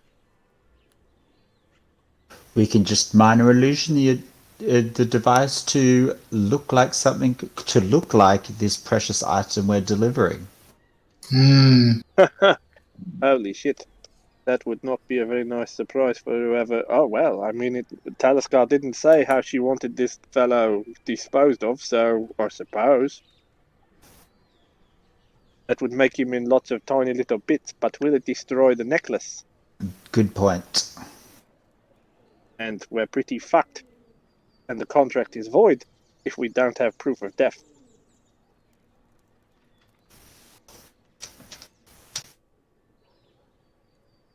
I could heat the necklace up until he threw it off, and then we kill him.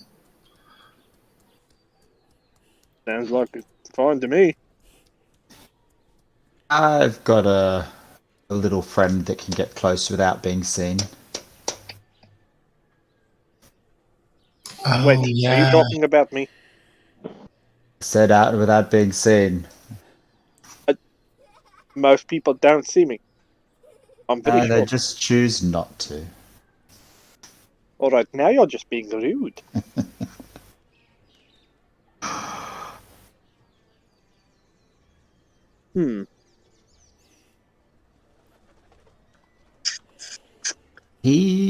My friend can also scout ahead unseen to give us warnings of what's around. Now that is very useful.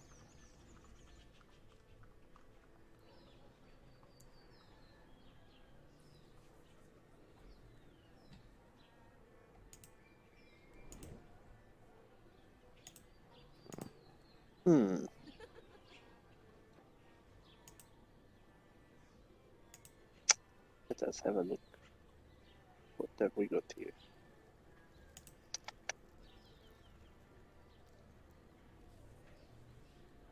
So do we now need to create a cover of wealth? It needs to be first held, to be collected at a later date. So it needs to be in a secure part of the fortress until the collection. It's not safe to be left in town here now. I mean, hold on. Can we not just turn around and go, right, here's a big box, it's full of something really nice, and then stick the fucking name of the target on it, and then two of us jump out and stab him to death? We don't know where they're going to put the box. Well, it's addressed to him. I'm assuming he's going to want to open it. I think he'd have minions to do that for him. Then we kill the fucking minions. Whoever opens the box is dead.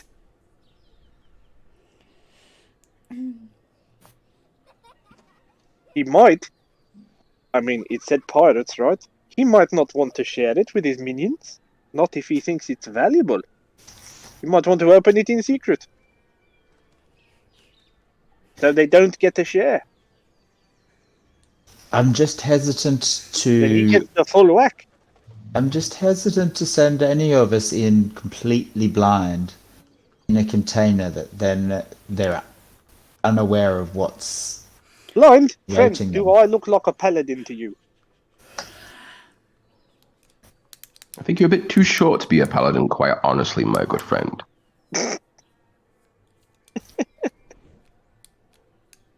They're normally of the chunkier description, I think, is the right descript. Oh, you'll hear some chonk. Walls move.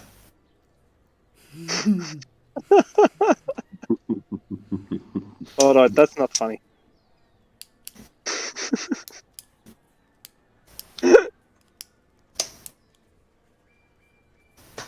I'm trying to find something. Just can't find it. So, have we actually come to an agreement of what we're going to do to complete this little errand? I think so. We're getting closer. I think we're definitely going for a front door approach. No sneak. Some kind of stabbiness. At some stage or another. No explosions, I think, has been agreed upon. Unless they are diversionary tactics. Indeed. Well, some of the buildings are damaged. The less the better, but if there has to be some, I'm sure our client will still be happy to receive the island. I mean, at this point, I feel like we just get our flying friend over here. We just sail over in the boat. We get him within, I don't know, 60 feet, 100 feet. I give him a little toy. He flies over the top, drops it, blows the whole fucking lot to pieces. Then we go charging in and kill anything that's alive. Again, not murder hobos. Who said that? What was that voice? The voice of God. God has spoken. What is going on? What is happening? What if we just have a quick little scout around town and see what we can hear about the numbers of people that might be on this island? That sounds like a good idea. I like the odds in that. Then we know in our favour. we can then work out roughly how many we can expect to run into, where they might be located. Hold on a minute. I've just been going about this the whole wrong way. Let's not try and distract them while they're on the fucking island. What if we try and get them off the island? What would get a pirate off an island? Apart from fire. Treasure. There we go.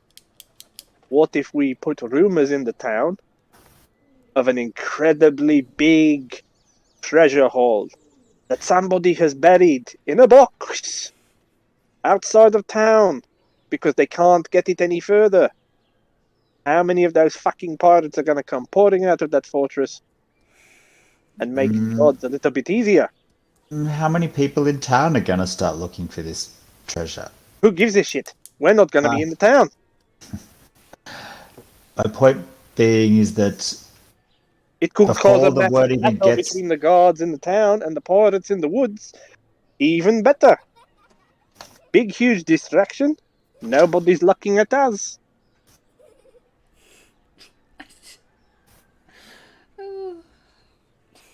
It's just an idea.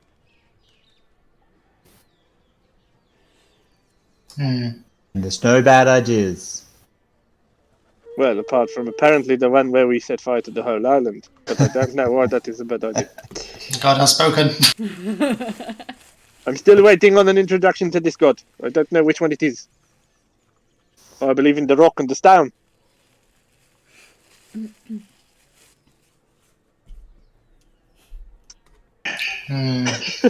We need decisions. Can I just OC say that Lynn is absolutely fucking loving this right now because she knows that she has done such an amazing job at having us sitting here like scratching our brains trying to figure out what the bloody hell to do, and it's really enthralling. And thanks, Lynn. It's amazing. And also, the longer we spend arguing, the more counterplans Lynn can make. Yeah, because every time we come up with an idea, she's like, right, well, I'll just counterplan that because these fuckers aren't going to agree anytime soon. Yeah? I don't know what you mean. I'm just waiting for you to make a plan because it's like, I'm aware that it's midweek and people have work and things. So once you've made your plan, then we'll break there until next session. Oh, right, okay. Time, right? But I'm like, that may be another 3 hours, so...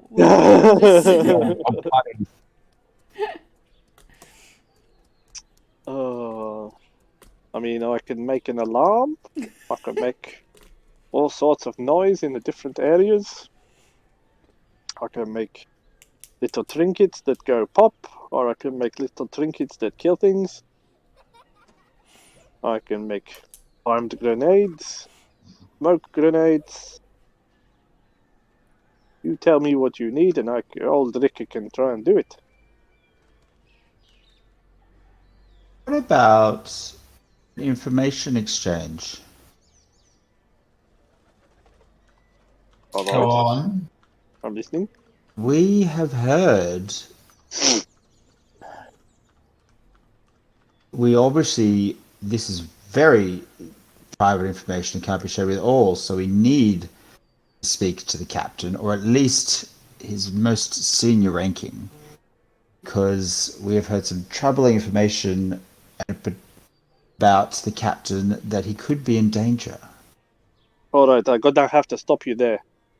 All right, with shit that I've had in my past, For all we know, his higher fucking lieutenant could be the one who fucking hired us. If we go to him and he doesn't know we're here for the hit, that could make things go fucking sideways. Good point. So we have to be very careful with that. Same logic, though. Wouldn't he also be potentially likely to be taken out by us during this raid? In which case we don't get paid. Either way, contract voided. Just go with me. Let's say that gives us... We're going in with the information to get close. Alright. We appear less likely to be the threat because we're offering to help. We could even say that we are willing to lend our services for a fee to help bolster their defenses. Okay. Spend a day or two learning the movements by being on the island. Drip feeding them some of the information that we know of an impending attack. Alright. Okay. Once they're comfortable with us, we can move in for an internal strike. Alright, I mean, it sounds interesting. We could wait until they're all asleep or changing of the guard. The ones that go to sleep, we kill all of them while they're sleeping. And then kill all the ones that are guarding. There's nobody around. Nobody saw shit. Then we dispose of the bodies and we kill the target.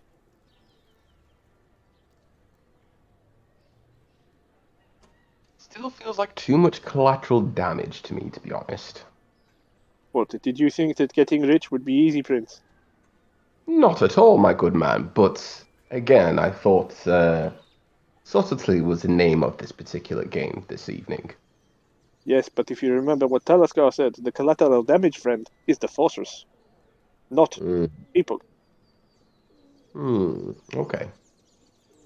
I don't think she wanted it lit up like a Christmas tree. Unfortunately. I know. But gods have spoken. Yes, I do like to play with fire, I'm afraid. So, what's the plan moving forward then? Let's agree a plan. I feel like I could have had a cup of tea in the time we've been chatting here. We need an entry. We need a location of the target. And we need a way of getting his necklace and getting rid of him. So, I can still disguise. I'm still feeling so. If I disguise myself to blend in with one of the locals, I could potentially start making intel roads into finding out where the target is. I don't know if you fellows have noticed, but I can be occasionally charming. From there, once I have determined the location of our target, I could very easily sneak back to your fine selves.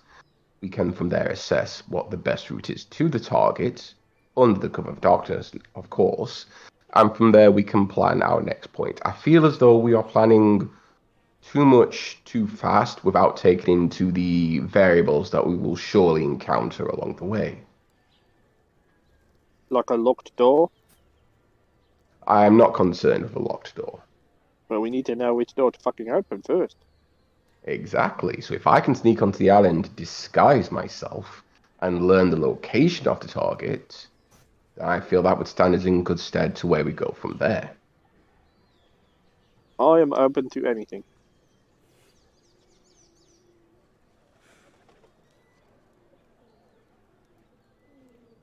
Yeah, it's hard to plan without at least some intel.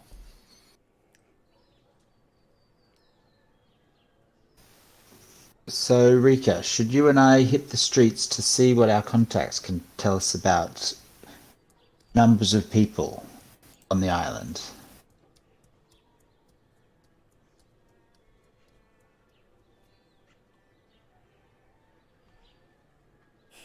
No, he's gone to sleep. I think that might be a good idea, given the fact that we don't need disguises for that. No. So if we split up, we can find somebody quicker, get the intel we need, potentially, meet back up, and And then at least then we'll know how to get what in we're facing or what we're when we're facing. going in. Agreed. Agreed, yes.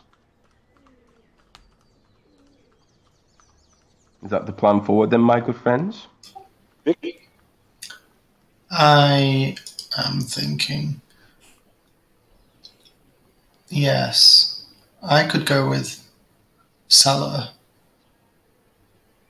and I think I turn into a spider again, just this time so that everybody could see me, and then turn back and just say, I could stick on him and find out where he goes once we're in, while you do some other intel. Right.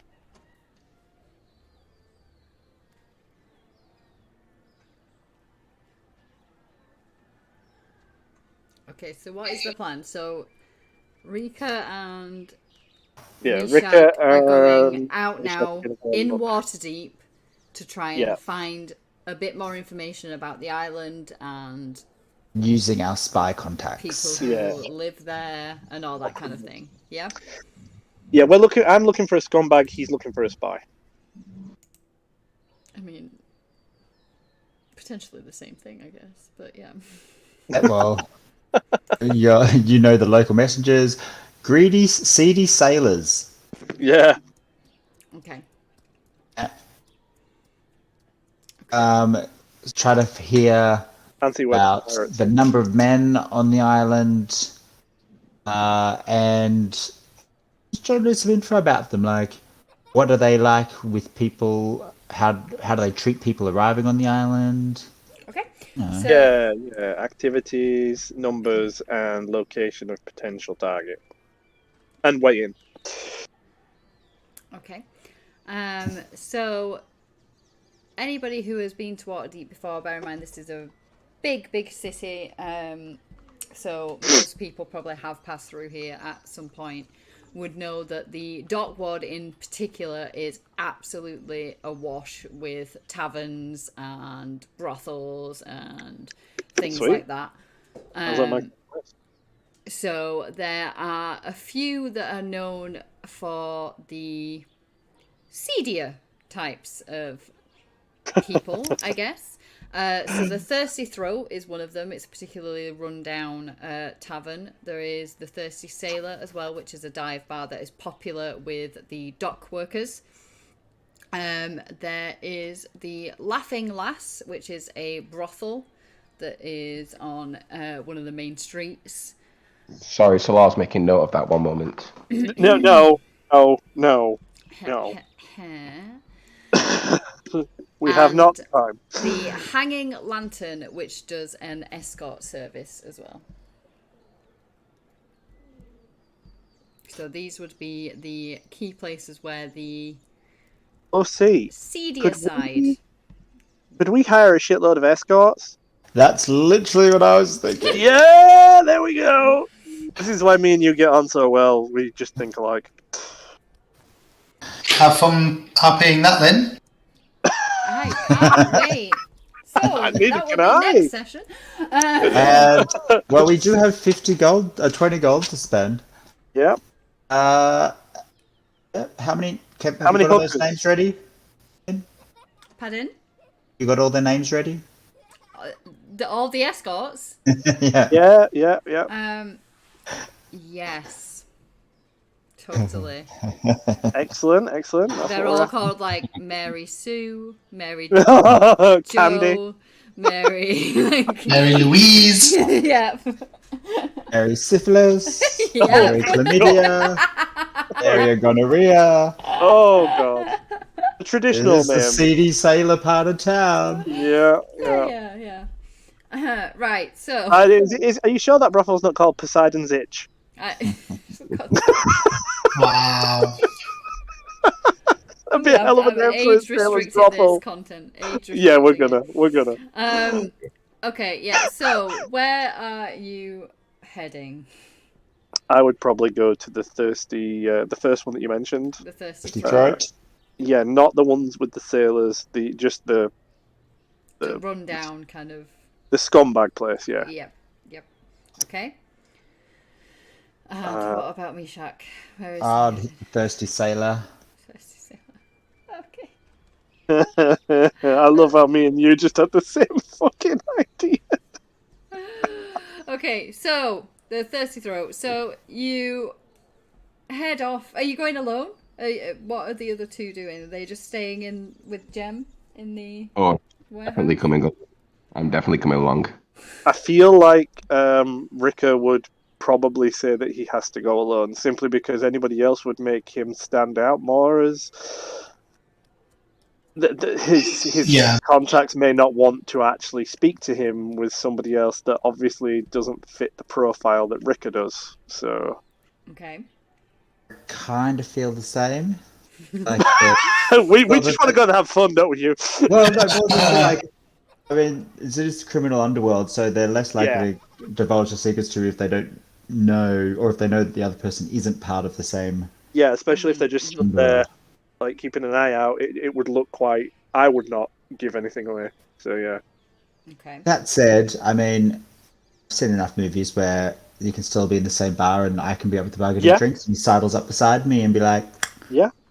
so you feel more than welcome to come with me and we can role play Yeah. Same here. Yeah. separate time. I just need to slip away maybe at the bar to get a drink and speak to a contact. Yep. Agree. A good idea. Okay. Not just that, it might be a good idea that we actually, each person has some kind of backup just in case. Yeah. This is where Vic's like, I'm not leaving. You know, a knife in the back is a knife in the back. If someone can see it before it gets in my back, that'd be nice. Yeah, for the benefit of the team, I think Vic would go along. Probably wild shaped. I don't think I'm gonna go to a tavern on my own, but well, looking like I'm going alone. But I could Turn wild up as my shape. pet fucking bear. Okay, so Yeah. who's going with who?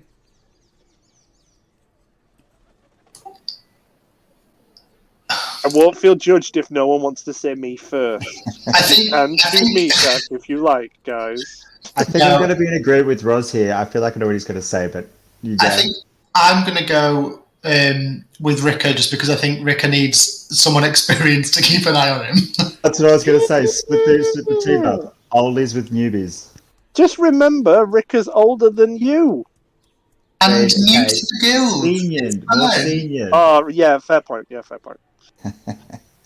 All right, yeah. Okay, so Rika and Vic and Salah and Mishak, yes? Yes. And I feel those two kind of would potentially look like they would travel together with a bit more uppity. Yeah, Oh, 100%. you mean Meshach's posh and the other one's a dandy. Yeah, makes sense. Excuse me, I'm a prince of the evening. Thank you very much. Yes, you are. Oh, yes, you are. Yes, you Wow. are. Mr. 11 Okay. Minutes. Yes, you are. Anyway, moving on. Right, so we will do the tavern roleplay, and then that is where we will call it for tonight. So up first is the thirsty throat, which Is us, right, Ricker? Yeah, it is. Yeah. So you head off and kind of head in the direction. As I say, you've been around a long time. Most people would have visited Waterdeep at some point. It is a bustling city. You managed to find the pub, and when I say it's run down, it is run down. From the outside, it looks almost abandoned. There is like a slight amount of light coming from these boarded up windows that have clearly been smashed at some point, and the owner just hasn't bothered to fix them up because he knows that they're going to get smashed again within a few days, so there's absolutely no point. However, the sounds coming from it show that it clearly is a tavern. It is rowdy as hell. It is very, very loud. You can hear what sounds like fighting going on, but then Love it. laughing. There's some people singing. As you go in, it is a pretty busy pub, but to say that it is very run down, it's clear that it's because it's cheap and pretty much anything goes there. As you kind of head in, there is a woman behind the bar who looks pretty rough as well. She's an older lady. Looks like she's had a tough life. And You can see the miles on her you can face. see, yeah, you can see that she is pretty much not going to put up with any nonsense in here, but is just kind of getting on with her job. Just as we're entering, I would just like, I'd just say to Vic, just be like, now, just let me do the talking, alright? I know that sounds dumb, but trust me, I used to live in places like this. I'm going to get squashed. Make yourself look They're big. all so big.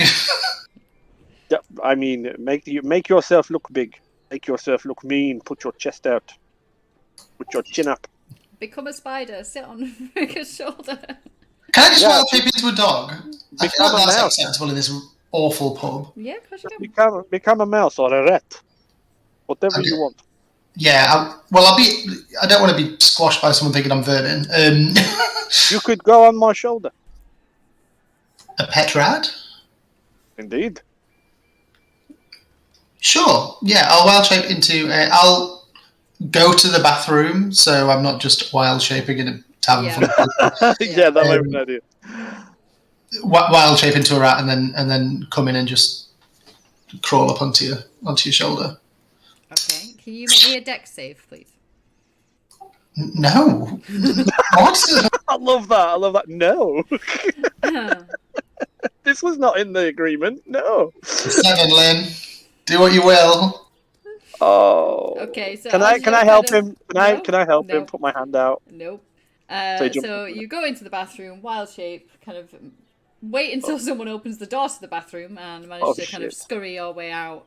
As you're making your way over to Rika, someone stands on your tail Shit. and causes 3 bludgeoning damage. Right. Here's what I'm going to do. Oh, go fucking bite him. What's the floor made of? The floor is just like, I guess, like slabs of stone. Perfect. As I lose my wild shape God. form because I only have 1 hit point, I'm going to immediately meld into stone into the floor. Okay. Because Excellent. otherwise, I'm fucked. Can I just? Before he said that. Okay, Scott, Hugh. I was actually worried that this was going to turn into a situation where you guys noticed that there is a building on fire somewhere nearby, and it's the fucking tavern we went into. Okay. So Okay. you are melded into stone, and that lasts for 8 hours. Well, it lasts for 8 hours. I'm concerned that at some point Rika might be concerned that I've not returned.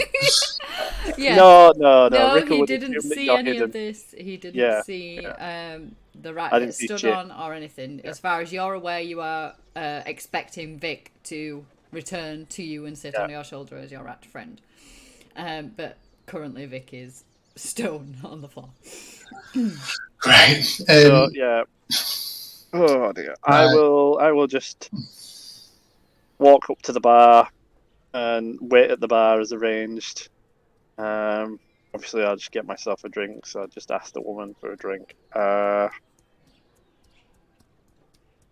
And then I would just my eyes would just travel around the room, just looking at people, and waiting for someone to maintain eye contact and just give me a little bit of a nod, knowing that, all right, yeah, okay, that's Rika, possibly a fence or someone like that I've had dealings with in the past selling stolen goods.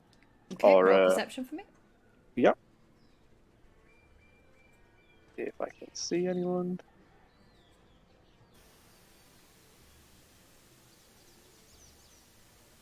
Yeah, okay. So you kind of ask for a drink, you weren't very specific. So Yeah, the well, I woman mean, you said it who was has cheap, like so I'm no assuming it's nonsense just slams yeah, down what looks like the ever. most watered down ale that Yeah, you have ever seen.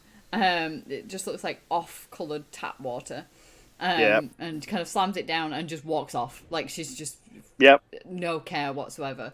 As you're kind of scanning the room, you lock eyes with a young half-elf female who you recognize from dealing with prior. You know that she is a thief that travels around. She's not based in Waterdeep, but she does travel yeah, around quite a lot. And you have had dealings with her from your past, and she kind of like doesn't smile because she's not a smiling type, but kind of like yeah. locks eyes with you and like does like a bit of a head Gives nod. me a knowing nod. Yeah, Yeah, yeah. yeah. I'd just like give a knowing nod back, and then just like a little like gesture with my head, almost like a come here. She kind of like Not watches you for a not minute hold and on, hold then on. Not a raises an Sala, eyebrow. not a Sala fucking come here. You know where I'm stood there and I'm puffing my chest out and I'm like rubbing my titties together or whatever, and I'm just like smooching at her and Wow. I'm pouting and I'm like, come a little bit closer. You're Closer. my kind of half elf, so small and so cute. Okay, anyway. Yeah, so she kind of like nods in acknowledgement, but doesn't immediately start Yeah, making her yeah. way over to you. She Subtly kind of makes her like way up. slowly like starts making her way over, like shoving a few people like out of the way. Not like obviously making her way, but just like get out, you just stood on me, blah blah Yeah. blah. And then ends up kind of like stood at the bar, facing the actual bar, with Yeah. her back to the crowds and stuff. Is stood next to you. I'd kind of like have my back to her, but like we'd almost be, because you said it was really, really rammed. It was a busy place. I'd just Yeah. like have my back almost touching her back, and I'd just tap her back and then just turn my head towards the bar and just start talking that way. Mm-hmm. Every now and then stopping and just looking around. I would assume at this point that because Vic has not come back, that he is either having a very long wee or he is indisposed in some in some way. He may have either found danger and he's monitoring it so it don't get me, or he is observing me. But obviously at this point, I've already made contact. I can't be like making it look obvious that I am looking for someone that I have lost, because it would just be a very dangerous situation. So I'm just gonna say to the person, it's just gonna be like, "You all right? How are you doing? Long time no see." I'm in a shithole tavern. How do you think I'm doing? Yeah, the area's not fucking changed much. Listen, the island outside. What's the scoop? What's the story? I'm talking strength, entry points. What do you have? Anything? What island? Well, the one that's full of fucking pirates. Well, you didn't clarify. All right, all right. When did you get so much chewed? I assume you mean Marcan's island, right? Oh, that's the one. Yeah, he's been set up there for a little while. Got a way in? Well, yeah, a boat. All right, something that they're, I don't know, not going to expect. Well, unless you can part the seas or fly, then it's a boat. All right, let's talk about flying. You know where he's located in the fortress itself? And she kind of like lets out a sigh and goes, "Oh, hang on, let me get my mind reading abilities ready." So when she gets more chewed, he just like takes out a gold coin and just slides it under his mug towards hers, and then lifts his up. And he's like, "Come on, there's no need to be an ass." I have no idea. He pretty much runs the island. He moves around it often. All right, He doesn't all right, stay in one place. He's not locked up there. all If right. you're planning to get over there, you need to pay. When you arrive at the dock, they'll expect payment. Right. You know roughly how many arseholes are in there? With the many raft. guards or how many people? I mean, anybody but him. How many people other than him, roughly? The island's pretty busy. A couple of hundred. Excellent. All right. So you recommend row up, pay the toll. Entry would be permitted, yes? If you've got a reason to be there. We have loot or an expensive delivery or stolen items that we want to sell. Then Would yeah, that get their attention? you'd be allowed to stay there. Excellent. All right. Then he'll just like put another gold coin down and just slide it over with his ale and then lift up his ale again. I hope we meet again in better fucking circumstances. This place is a shithole. Take care. And then he'd obviously just slowly, not obviously, avoid her and move away from her. And I'm assuming that she may do the same thing since the transaction is done. But obviously, that's up to what she wants to do. So yeah, I would then stay at the bar and wait for my companion to return. Well, I have disadvantage on perception checks, but could I do a perception check to see if I could hear that? Yes. Sure.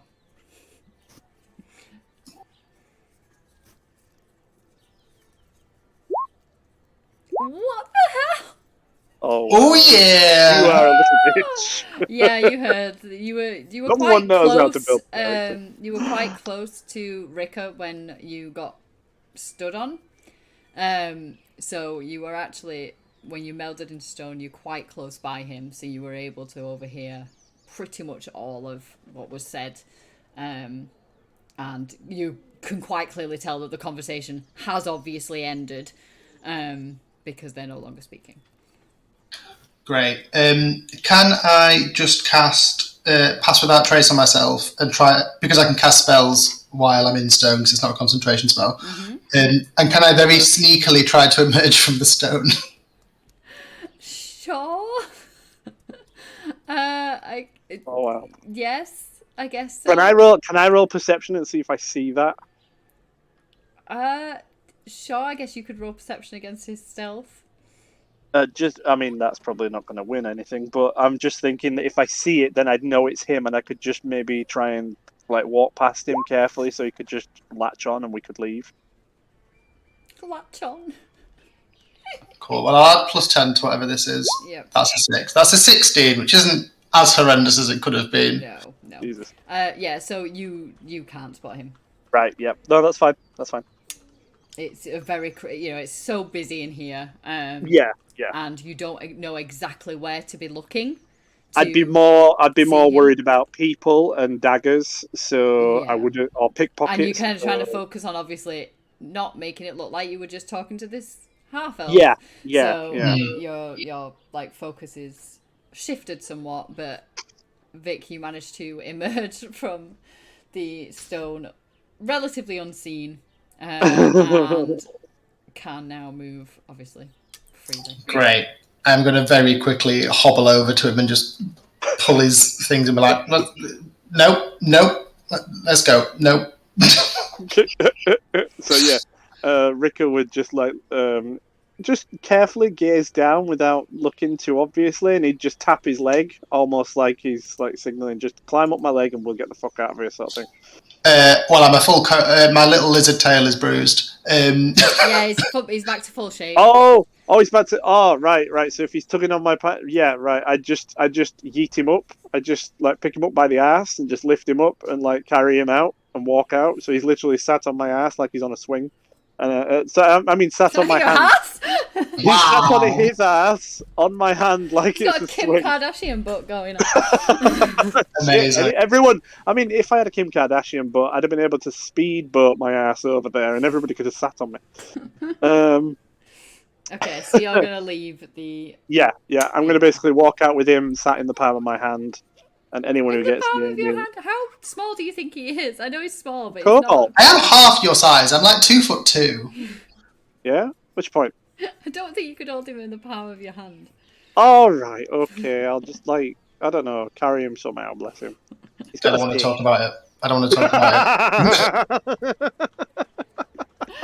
It could Okay. be worse. It could be Prince fucking Charming carrying you. All right, okay. Well, as they are doing all that, Yeah. Salah and Mishak are heading towards the Thirsty Sailor, which is a pretty cruddy bar at the intersection of Fish and Ship Street. it. Amazing. So you head there, and this looks a little bit better than the Thirsty Throat. Not massively better. It's still pretty crappy looking. But the windows are all intact, so that's, that's a good sign. It's 3 stories tall. Looks pretty ugly on the outside. Some of the walls have these burn scars all up it, as if there was a fire there at some point that it has not been painted over or fixed properly. As you enter in, the air is just thick with this smell of stale beer and sweat, and it doesn't look great, and it is filled with people that work on the docks and sailors in there. Alrighty. On the walk, I'm assuming I've been to this establishment before. Yes, I would. Yeah, I mean, you might not frequent it in terms of it's probably a bit lowbrow for you, but you. Knowing this is where I might be looking for my contacts. You would find some contacts in here. You would know that, yeah. Yeah. So on the way over, I'll be going to Salah. I'll be like, you especially, but we are going to stand out a little bit in here, and I'm planning to use that for our advantage. So, how to look like you don't fit in? My good friend, haven't you noticed by now that you and I are too exceptional for the normal rabble? I feel like we are princes among paupers, not to be snob as such. Well, that will be very true within here, my friend. Very true within here. So, what is the plan, good sir? Are we to mingle and tingle? No, it's too early for that. It's not 8 o'clock at night yet. No. When we get in, if there's a table, we'll try. You grab the table, I'll get us drinks at the bar, and then I shall excuse myself to see if I can find my contact. Of course, I'm starting to feel like though we were brothers separated at birth. I'll find us a locale to deposit our derrieres. Deposit away. So at that point, Salar strolls off, looking like a positive prince among people. His strut is almost comical in its attempt to garner as much attention as possible, making sure that as few eyes as capable are on Mishak, and finds a space and deposits himself as so. And I will walk over to the bar, ordering whiskies when I get there. What a gent. Okay, so as you head over to the bar, there is a dwarf woman at the bar, and she kind of looks up at you, does a bit of a double take, and then goes, Well, help you? Well, having been there a couple of times, would I remember her name? Would she have been the same dwarf lady kind of running it? No, so there's quite a few waiters. It's quite a big establishment. Okay. So they do have change in staff and stuff like that. You would probably know the owner though when he arrives. Okay. Let's call him Bruce. He is called, how would I even say this? Kerovan? Kerovan.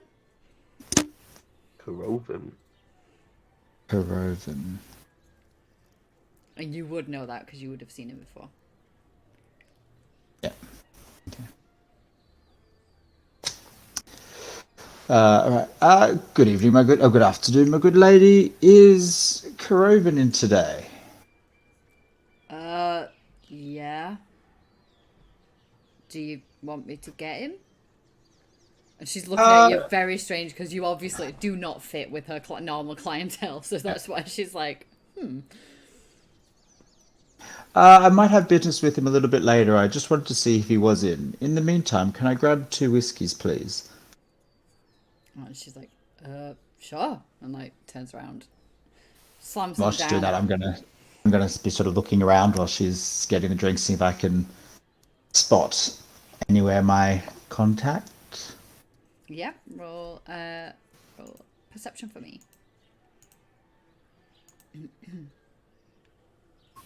Yeah. Okay. So as you're kind of looking around, you actually spot a few people that you have seen in here before that you know are dodgy as hell. You also spot the owner who you know certain rumors of him. Well, rumors that you know to be true. You know that if a corpse is ever needed to be disposed of, then he is quite happy to take them in at the Thirsty Sailor, where he drags them into a back alley and puts them into the sewers. But you're going to say into a pie. No, you also That's what I thought too. one of the dwarven bouncers that you have known before, who you know that he sometimes does a little bit of murdering of the patrons here. Okay.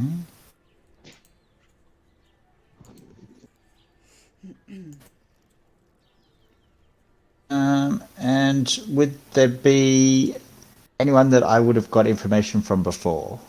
So you would have got information from Kroven before, Okay. and from the dwarf.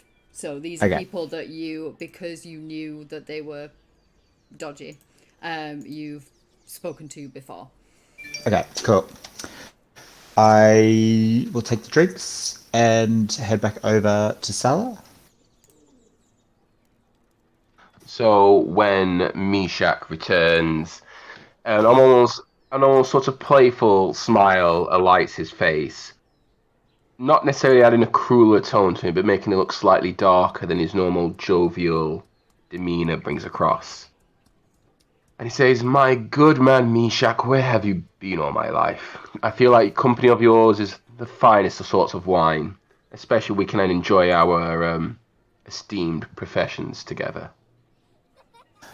Well, for a little while longer, you'll have to enjoy the company of this whiskey as I put it down. Because I just need to have a quick chat with my friend over here. I And shall I'll not. just go over towards Hiroven. And as Meshach walks off, Salar salutes his glass and says, "I will miss your absence with every heartbeat, good sir." Yep, so as you approach Kroven, he is a human, but a very large guy. As you kind of approach, he turns to see you come in, and his face lights up with a big smile. And he's like, nice to see you again. Korovan, my good man, and I'll put up my hand to shake his. He happily accepts and grabs kind of your wrist as well as he's shaking your hand. I'm doing everything I can to stop my skin from crawling. I just want to punch him in the face. Do you have a minute? Can I just have a quiet word with you? Of course.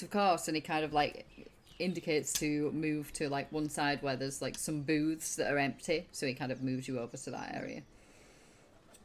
Excellent. First, just a personal matter of mine. You haven't had any further word on my brothers, have you, and what they've been up to recently? Oh, no, nothing yet, friend. Yes, they do tend to keep a low profile, but just thought I'd check. I'll keep an eye and ear out, and have others do the same. Thank you. Do you see my companion over here, the man who stands out like a sore thumb? It's hard to miss him. Yes, his hired me for a job, and he's transporting some rather valuable goods. We need to get through Marcan's Island. The problem is, I have had some run-ins with them before, so I was just wondering for some information about them. What you might know of the island, like when is it busiest? Well, I'd say it's probably busiest dawnish as people, well, mid-morning I'd say, as people set off from here and head over to the island, and same towards dusk as well, when people are coming back over here. Because unless they live on the island, they don't tend to stay there very long. And about that, what's it like getting accommodation? Because my friend, he can't stay in town for too long. So he has asked, is it possible to go with his goods and stay on the island while waiting for his connecting ship? I know there's a tavern over there. Polis or something? Something like that. I think they let you stay over. I don't know if there's a limitation on number of nights. Well, that's all right. I mean, we'll try to coordinate it to be minimal amount of nights. How many guards do you know has he got there these days? The last time I was there, it seemed a bit lax, but it's been a while. Don't know exact numbers. I know. What's his name? Crane? That's it, Crane. He's the dockmaster, and he's always wandering around the island, making sure to keep a good eye out for anybody there that shouldn't be. As far as I'm aware, though, and this is obviously just between you and me, the guards aren't a massive fan of him. See, okay. I think, yeah, it's very handy to know.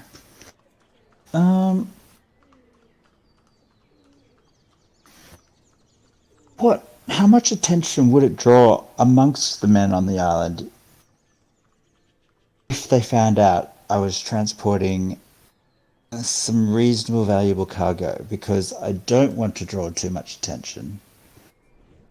But I mean, you can see my friend. He draws attention just by looking at him. Yeah, I would say that your friend would probably draw quite a bit of attention. That's not the kind of person they would normally have there. But I know that Crane is a tough guy. He is quite harsh on the guards. So they may be tempted to look the other way if something was in it for them. Excellent, excellent, my friend. Look,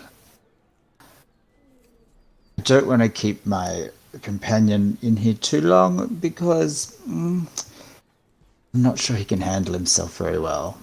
And some of your clients might take a liking to him. So thank you for the information, and I'll slip him across 2 pieces of gold. Yep, he happily takes it and smiles. And as always, your information is greatly appreciated. Well, I'm always here if you need any help, and I'll keep an eye out for information about those brothers of yours. That would be greatly appreciated. With that, I'll give him like a nod of the head and head back and sit with Salah and be like, I think we've got what we need. How is your whiskey? My good friend, the whiskey's exceptional, but the company is so much better now you're here. I dare say that none of the ladies have taken my fancy in here. Don't seem quite the refined tastes I'm normally used to. Never mind. I'll make sure you take a double check, because they're not all ladies. That is why I'm probably safer not getting anything round here. I don't want the pirate itch is the last thing I need right now. We'll save that for another day. Let's drink up because there's often some heavy fingers around here, and we don't want to draw too much attention. I shall nothing of my fingers on the matter then, good sir. Let's have a toast to our future ventures, good sir. Yes, to safe delivery. I'll say loud enough that To people safe- might hear. Yeah. And cheers. Cheers.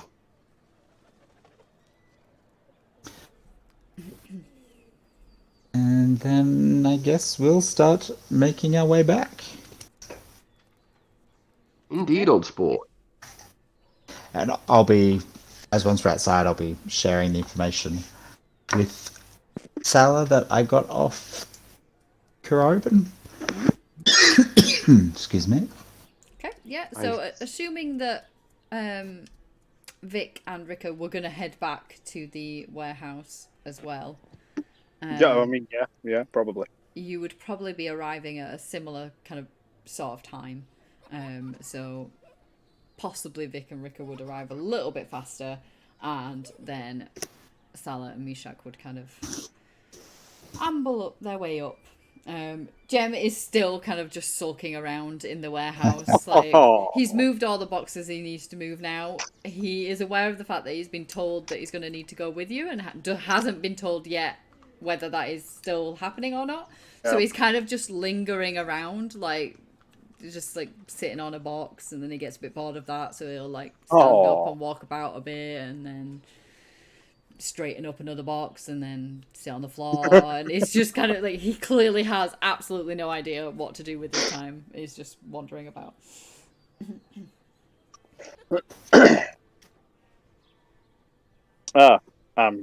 As they approach, Ricker would just be like,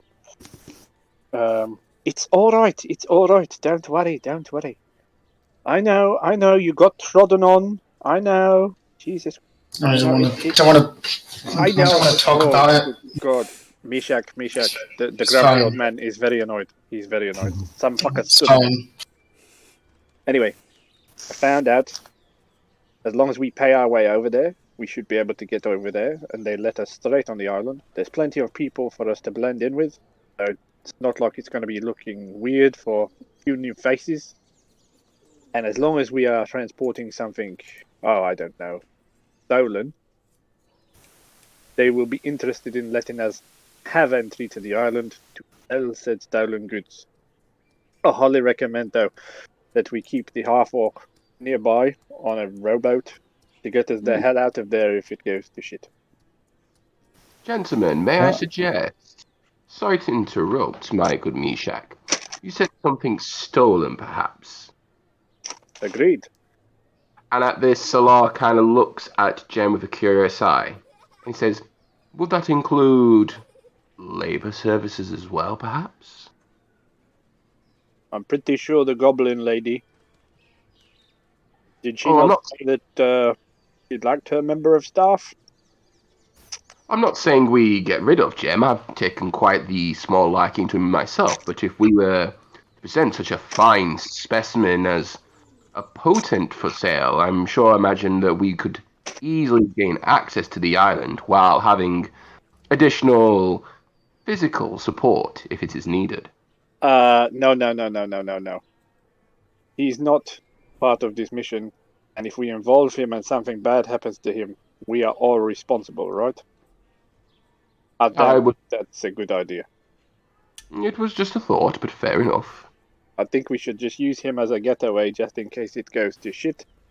He can sail us away real quick. Okay, fair enough. Unless anybody else has objections. I'm prepared to listen. I agree. They are a friend to Faceless. We shouldn't Put them in risk jeopardy, them. no? Yeah, agreed. What did you guys learn? Well, the men of the island are not fond of the dockmaster. The guy we have to pay. Yes, they definitely don't seem to like him. And The busiest periods of the day are dawn and dusk. Ah, right. So maybe we can use that to our advantage of arriving. At a busy time where we blend in better. Yes, and where they're less likely to be checking everything as thoroughly because they're moving a lot of goods through. Yeah, I like where you're thinking. That sounds good. What do you two think? I agree. The less attention we have on ourselves, the better. Now, More rats. Ricker just gives him a double take. Because he stands out. And then continues listening to poor Vic, who was almost killed. I mean, yeah.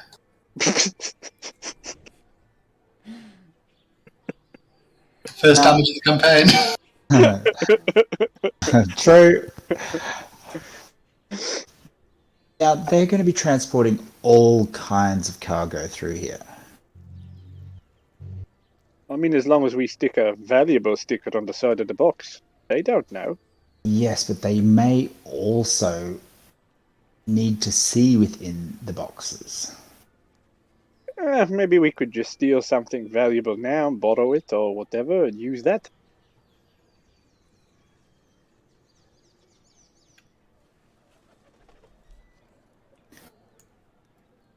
Or Go with me. You may not like this, Rika, because Vic, I know, is easy to hide. Mm-hmm. I don't like where this is going. A good friend here carries a certain air that could be believed to deal with all kinds of trades and businesses. Okay. What if we used you as human cargo? Alright, what the fuck do you mean by human cargo, friend? What if Salah here is trying to smuggle you out and has Right. you confined into a crate? That way, if the crate is looked at, we could use the excuse of your bounty. Alright, okay, I like where this is going. However, I'd just like you to know that Rico would feel very exposed. So, if we need to come up with some kind of secret knock. So that whoever opens the box, I know that it's one of you, and if it's not one of you, they're going to die.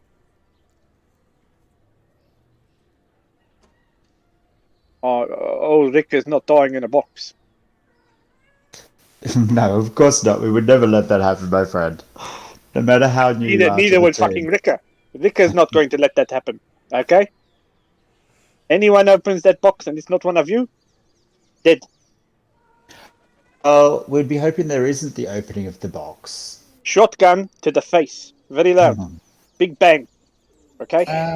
Maybe this isn't the best idea. Just knock on the box and old Ricker will calm down.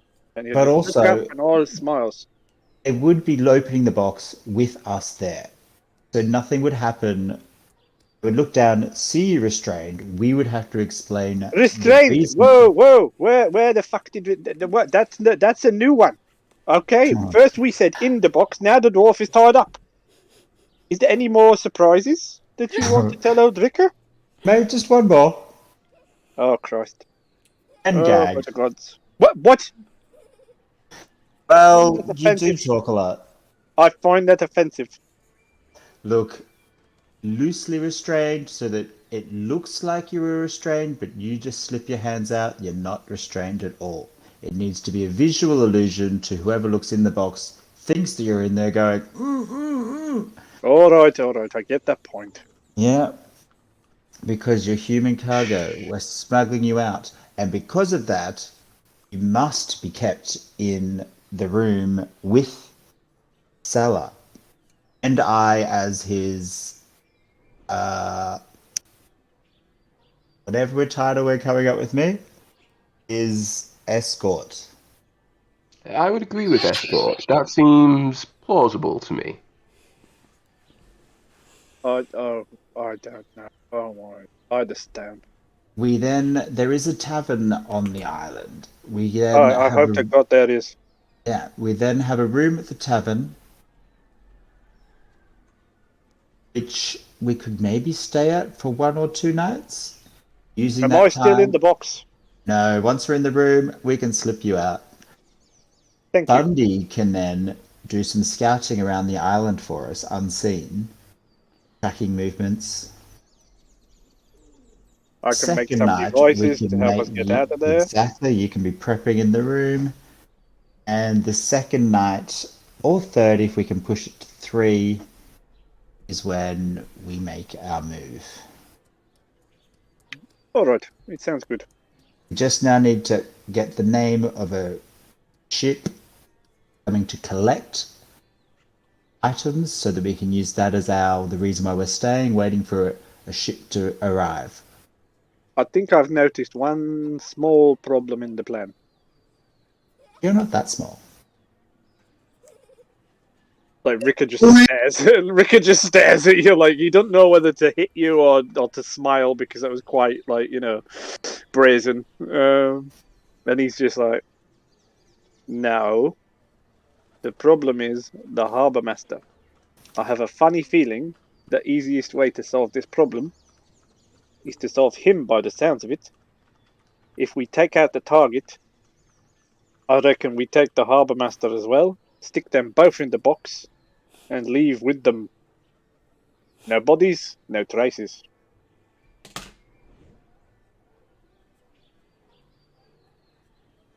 I'm open to suggestions there, fellas.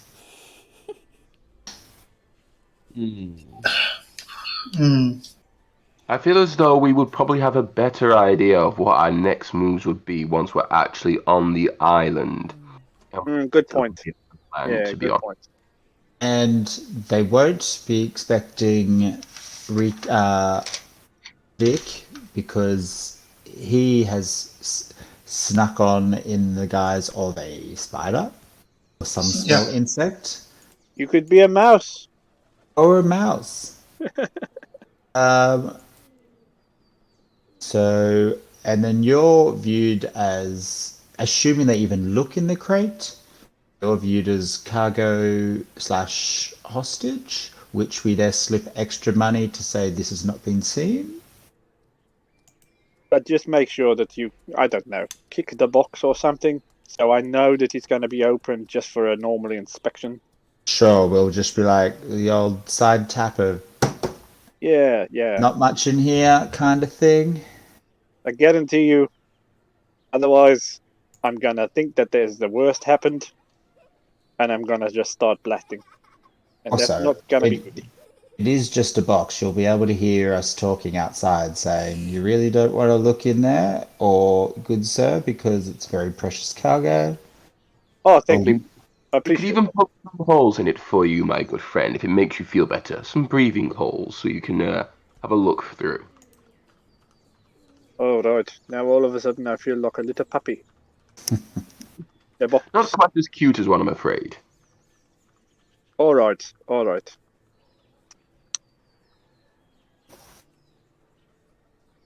I am all right. I am open to this plan.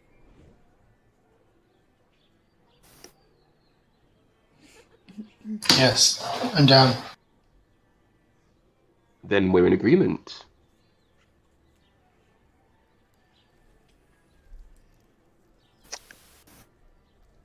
Okay. Shall we get a good night's rest here, gentlemen, before we crack off with the next leg of this mission?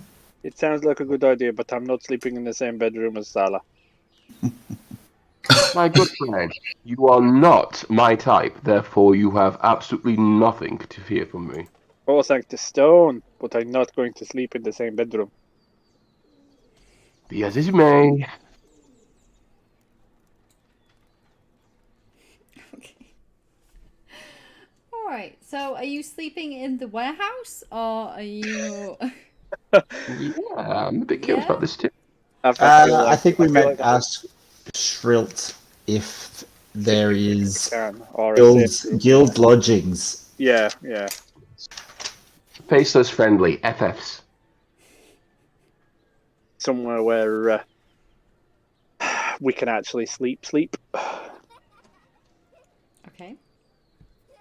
Oh, I've got a real craving for Pringles with salsa. Anyway. Okay, Sorry. so you're gonna go and ask Shrilt if there is Guild lodgings. guild And a lodging. spare box for tomorrow.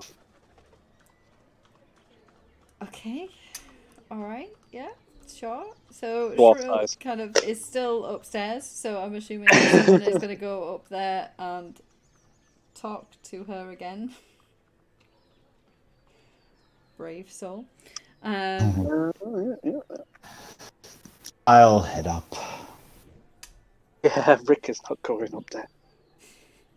Yep. So as you head up, she's back in the office with these endless mounds of paper that she seems to be just taking the odd sheet from and scribbling on and then putting it in a different pile. As you come back in, she kind of pops her head around again and she's like, "Oh, you're back?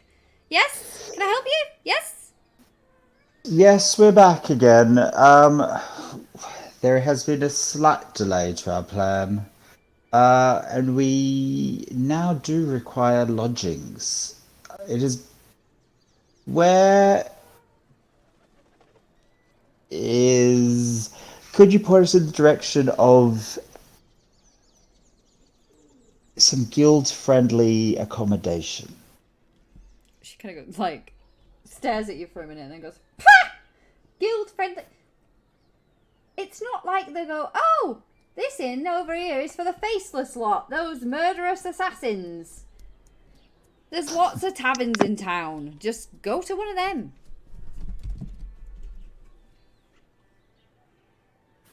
Which is less likely to draw attention of us then? Oh, you mean which is the worst tavern in town? Is that likely to draw less attention? Well, I mean, I mean, you're quite a and I mixed sort of- bunch, aren't you? I was going to say, I'll sort of bow deeply and be like, I do think I would stand out just a little bit. Maybe one of the smaller taverns then. Less people. Either the Sleeping Wench or the Friendly Flounder.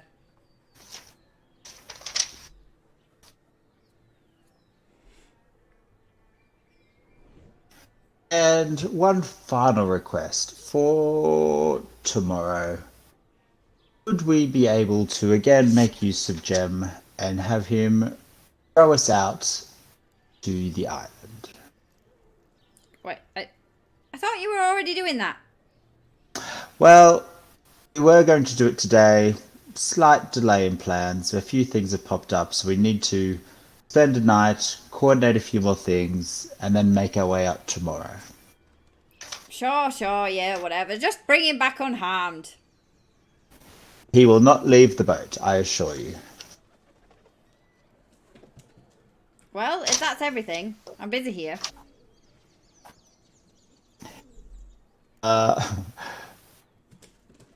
Just because I know I'm going to be getting asleep, I will again bow graciously and be like, "Dear lady, I wish you all the best and speedy efforts during your work."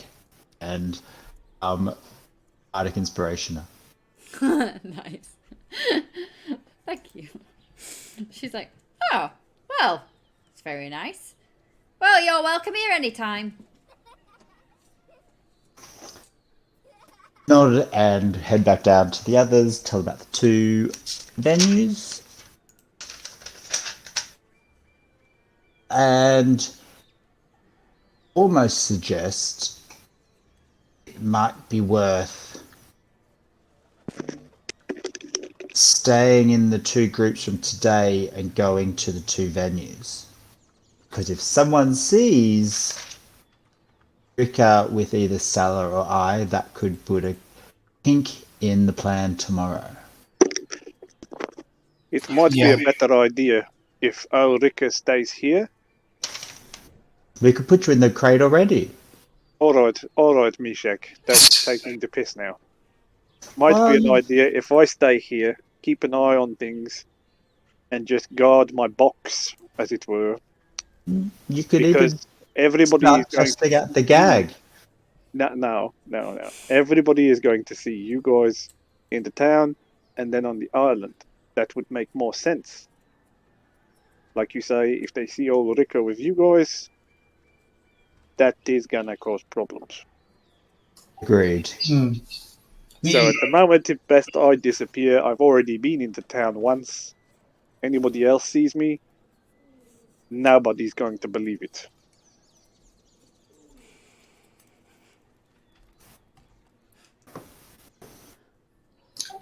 I mean, I need a bed.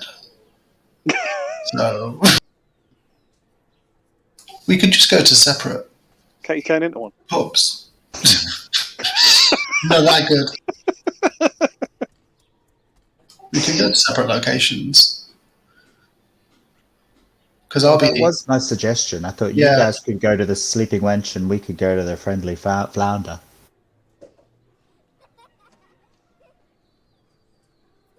Feel like if anybody sees me in town with any of the group, it Well, that's the increases thing. the risk. That's why if we do the split up, because they won't recognize Rika, Vic, because he won't see him go onto the island. And if you're seen another night in town and then you're suddenly in a crate, it is more likely that you'd have had more time to have been nabbed. Yeah, alright, I suppose. And if I keep having a drink with Salah, that would increase our cover of me being his escort. And me not being his roommate. Okay, agreed. You in some life, my dwarven friend. No, I just don't want to be anywhere near you when my guard is down. Ah, my man, you wouldn't last 5 minutes with me, but fair enough. I know I wouldn't. I'm not going to let you. Now means now. Okay. Moving swiftly along. Yes, definitely moving swiftly on. So, assuming that you have agreed on the plan, so yeah. Again, Vic and Rika are going together to the Sleeping Wench, and Salah and Mishak are heading to the Friendly Flounder. Correct. Rather than RP, you going, oh, I'll have a room, please. Yes, I'll have a room, Yeah. please, too. You each managed to get rooms at a very reasonable price. They're only 1 silver each.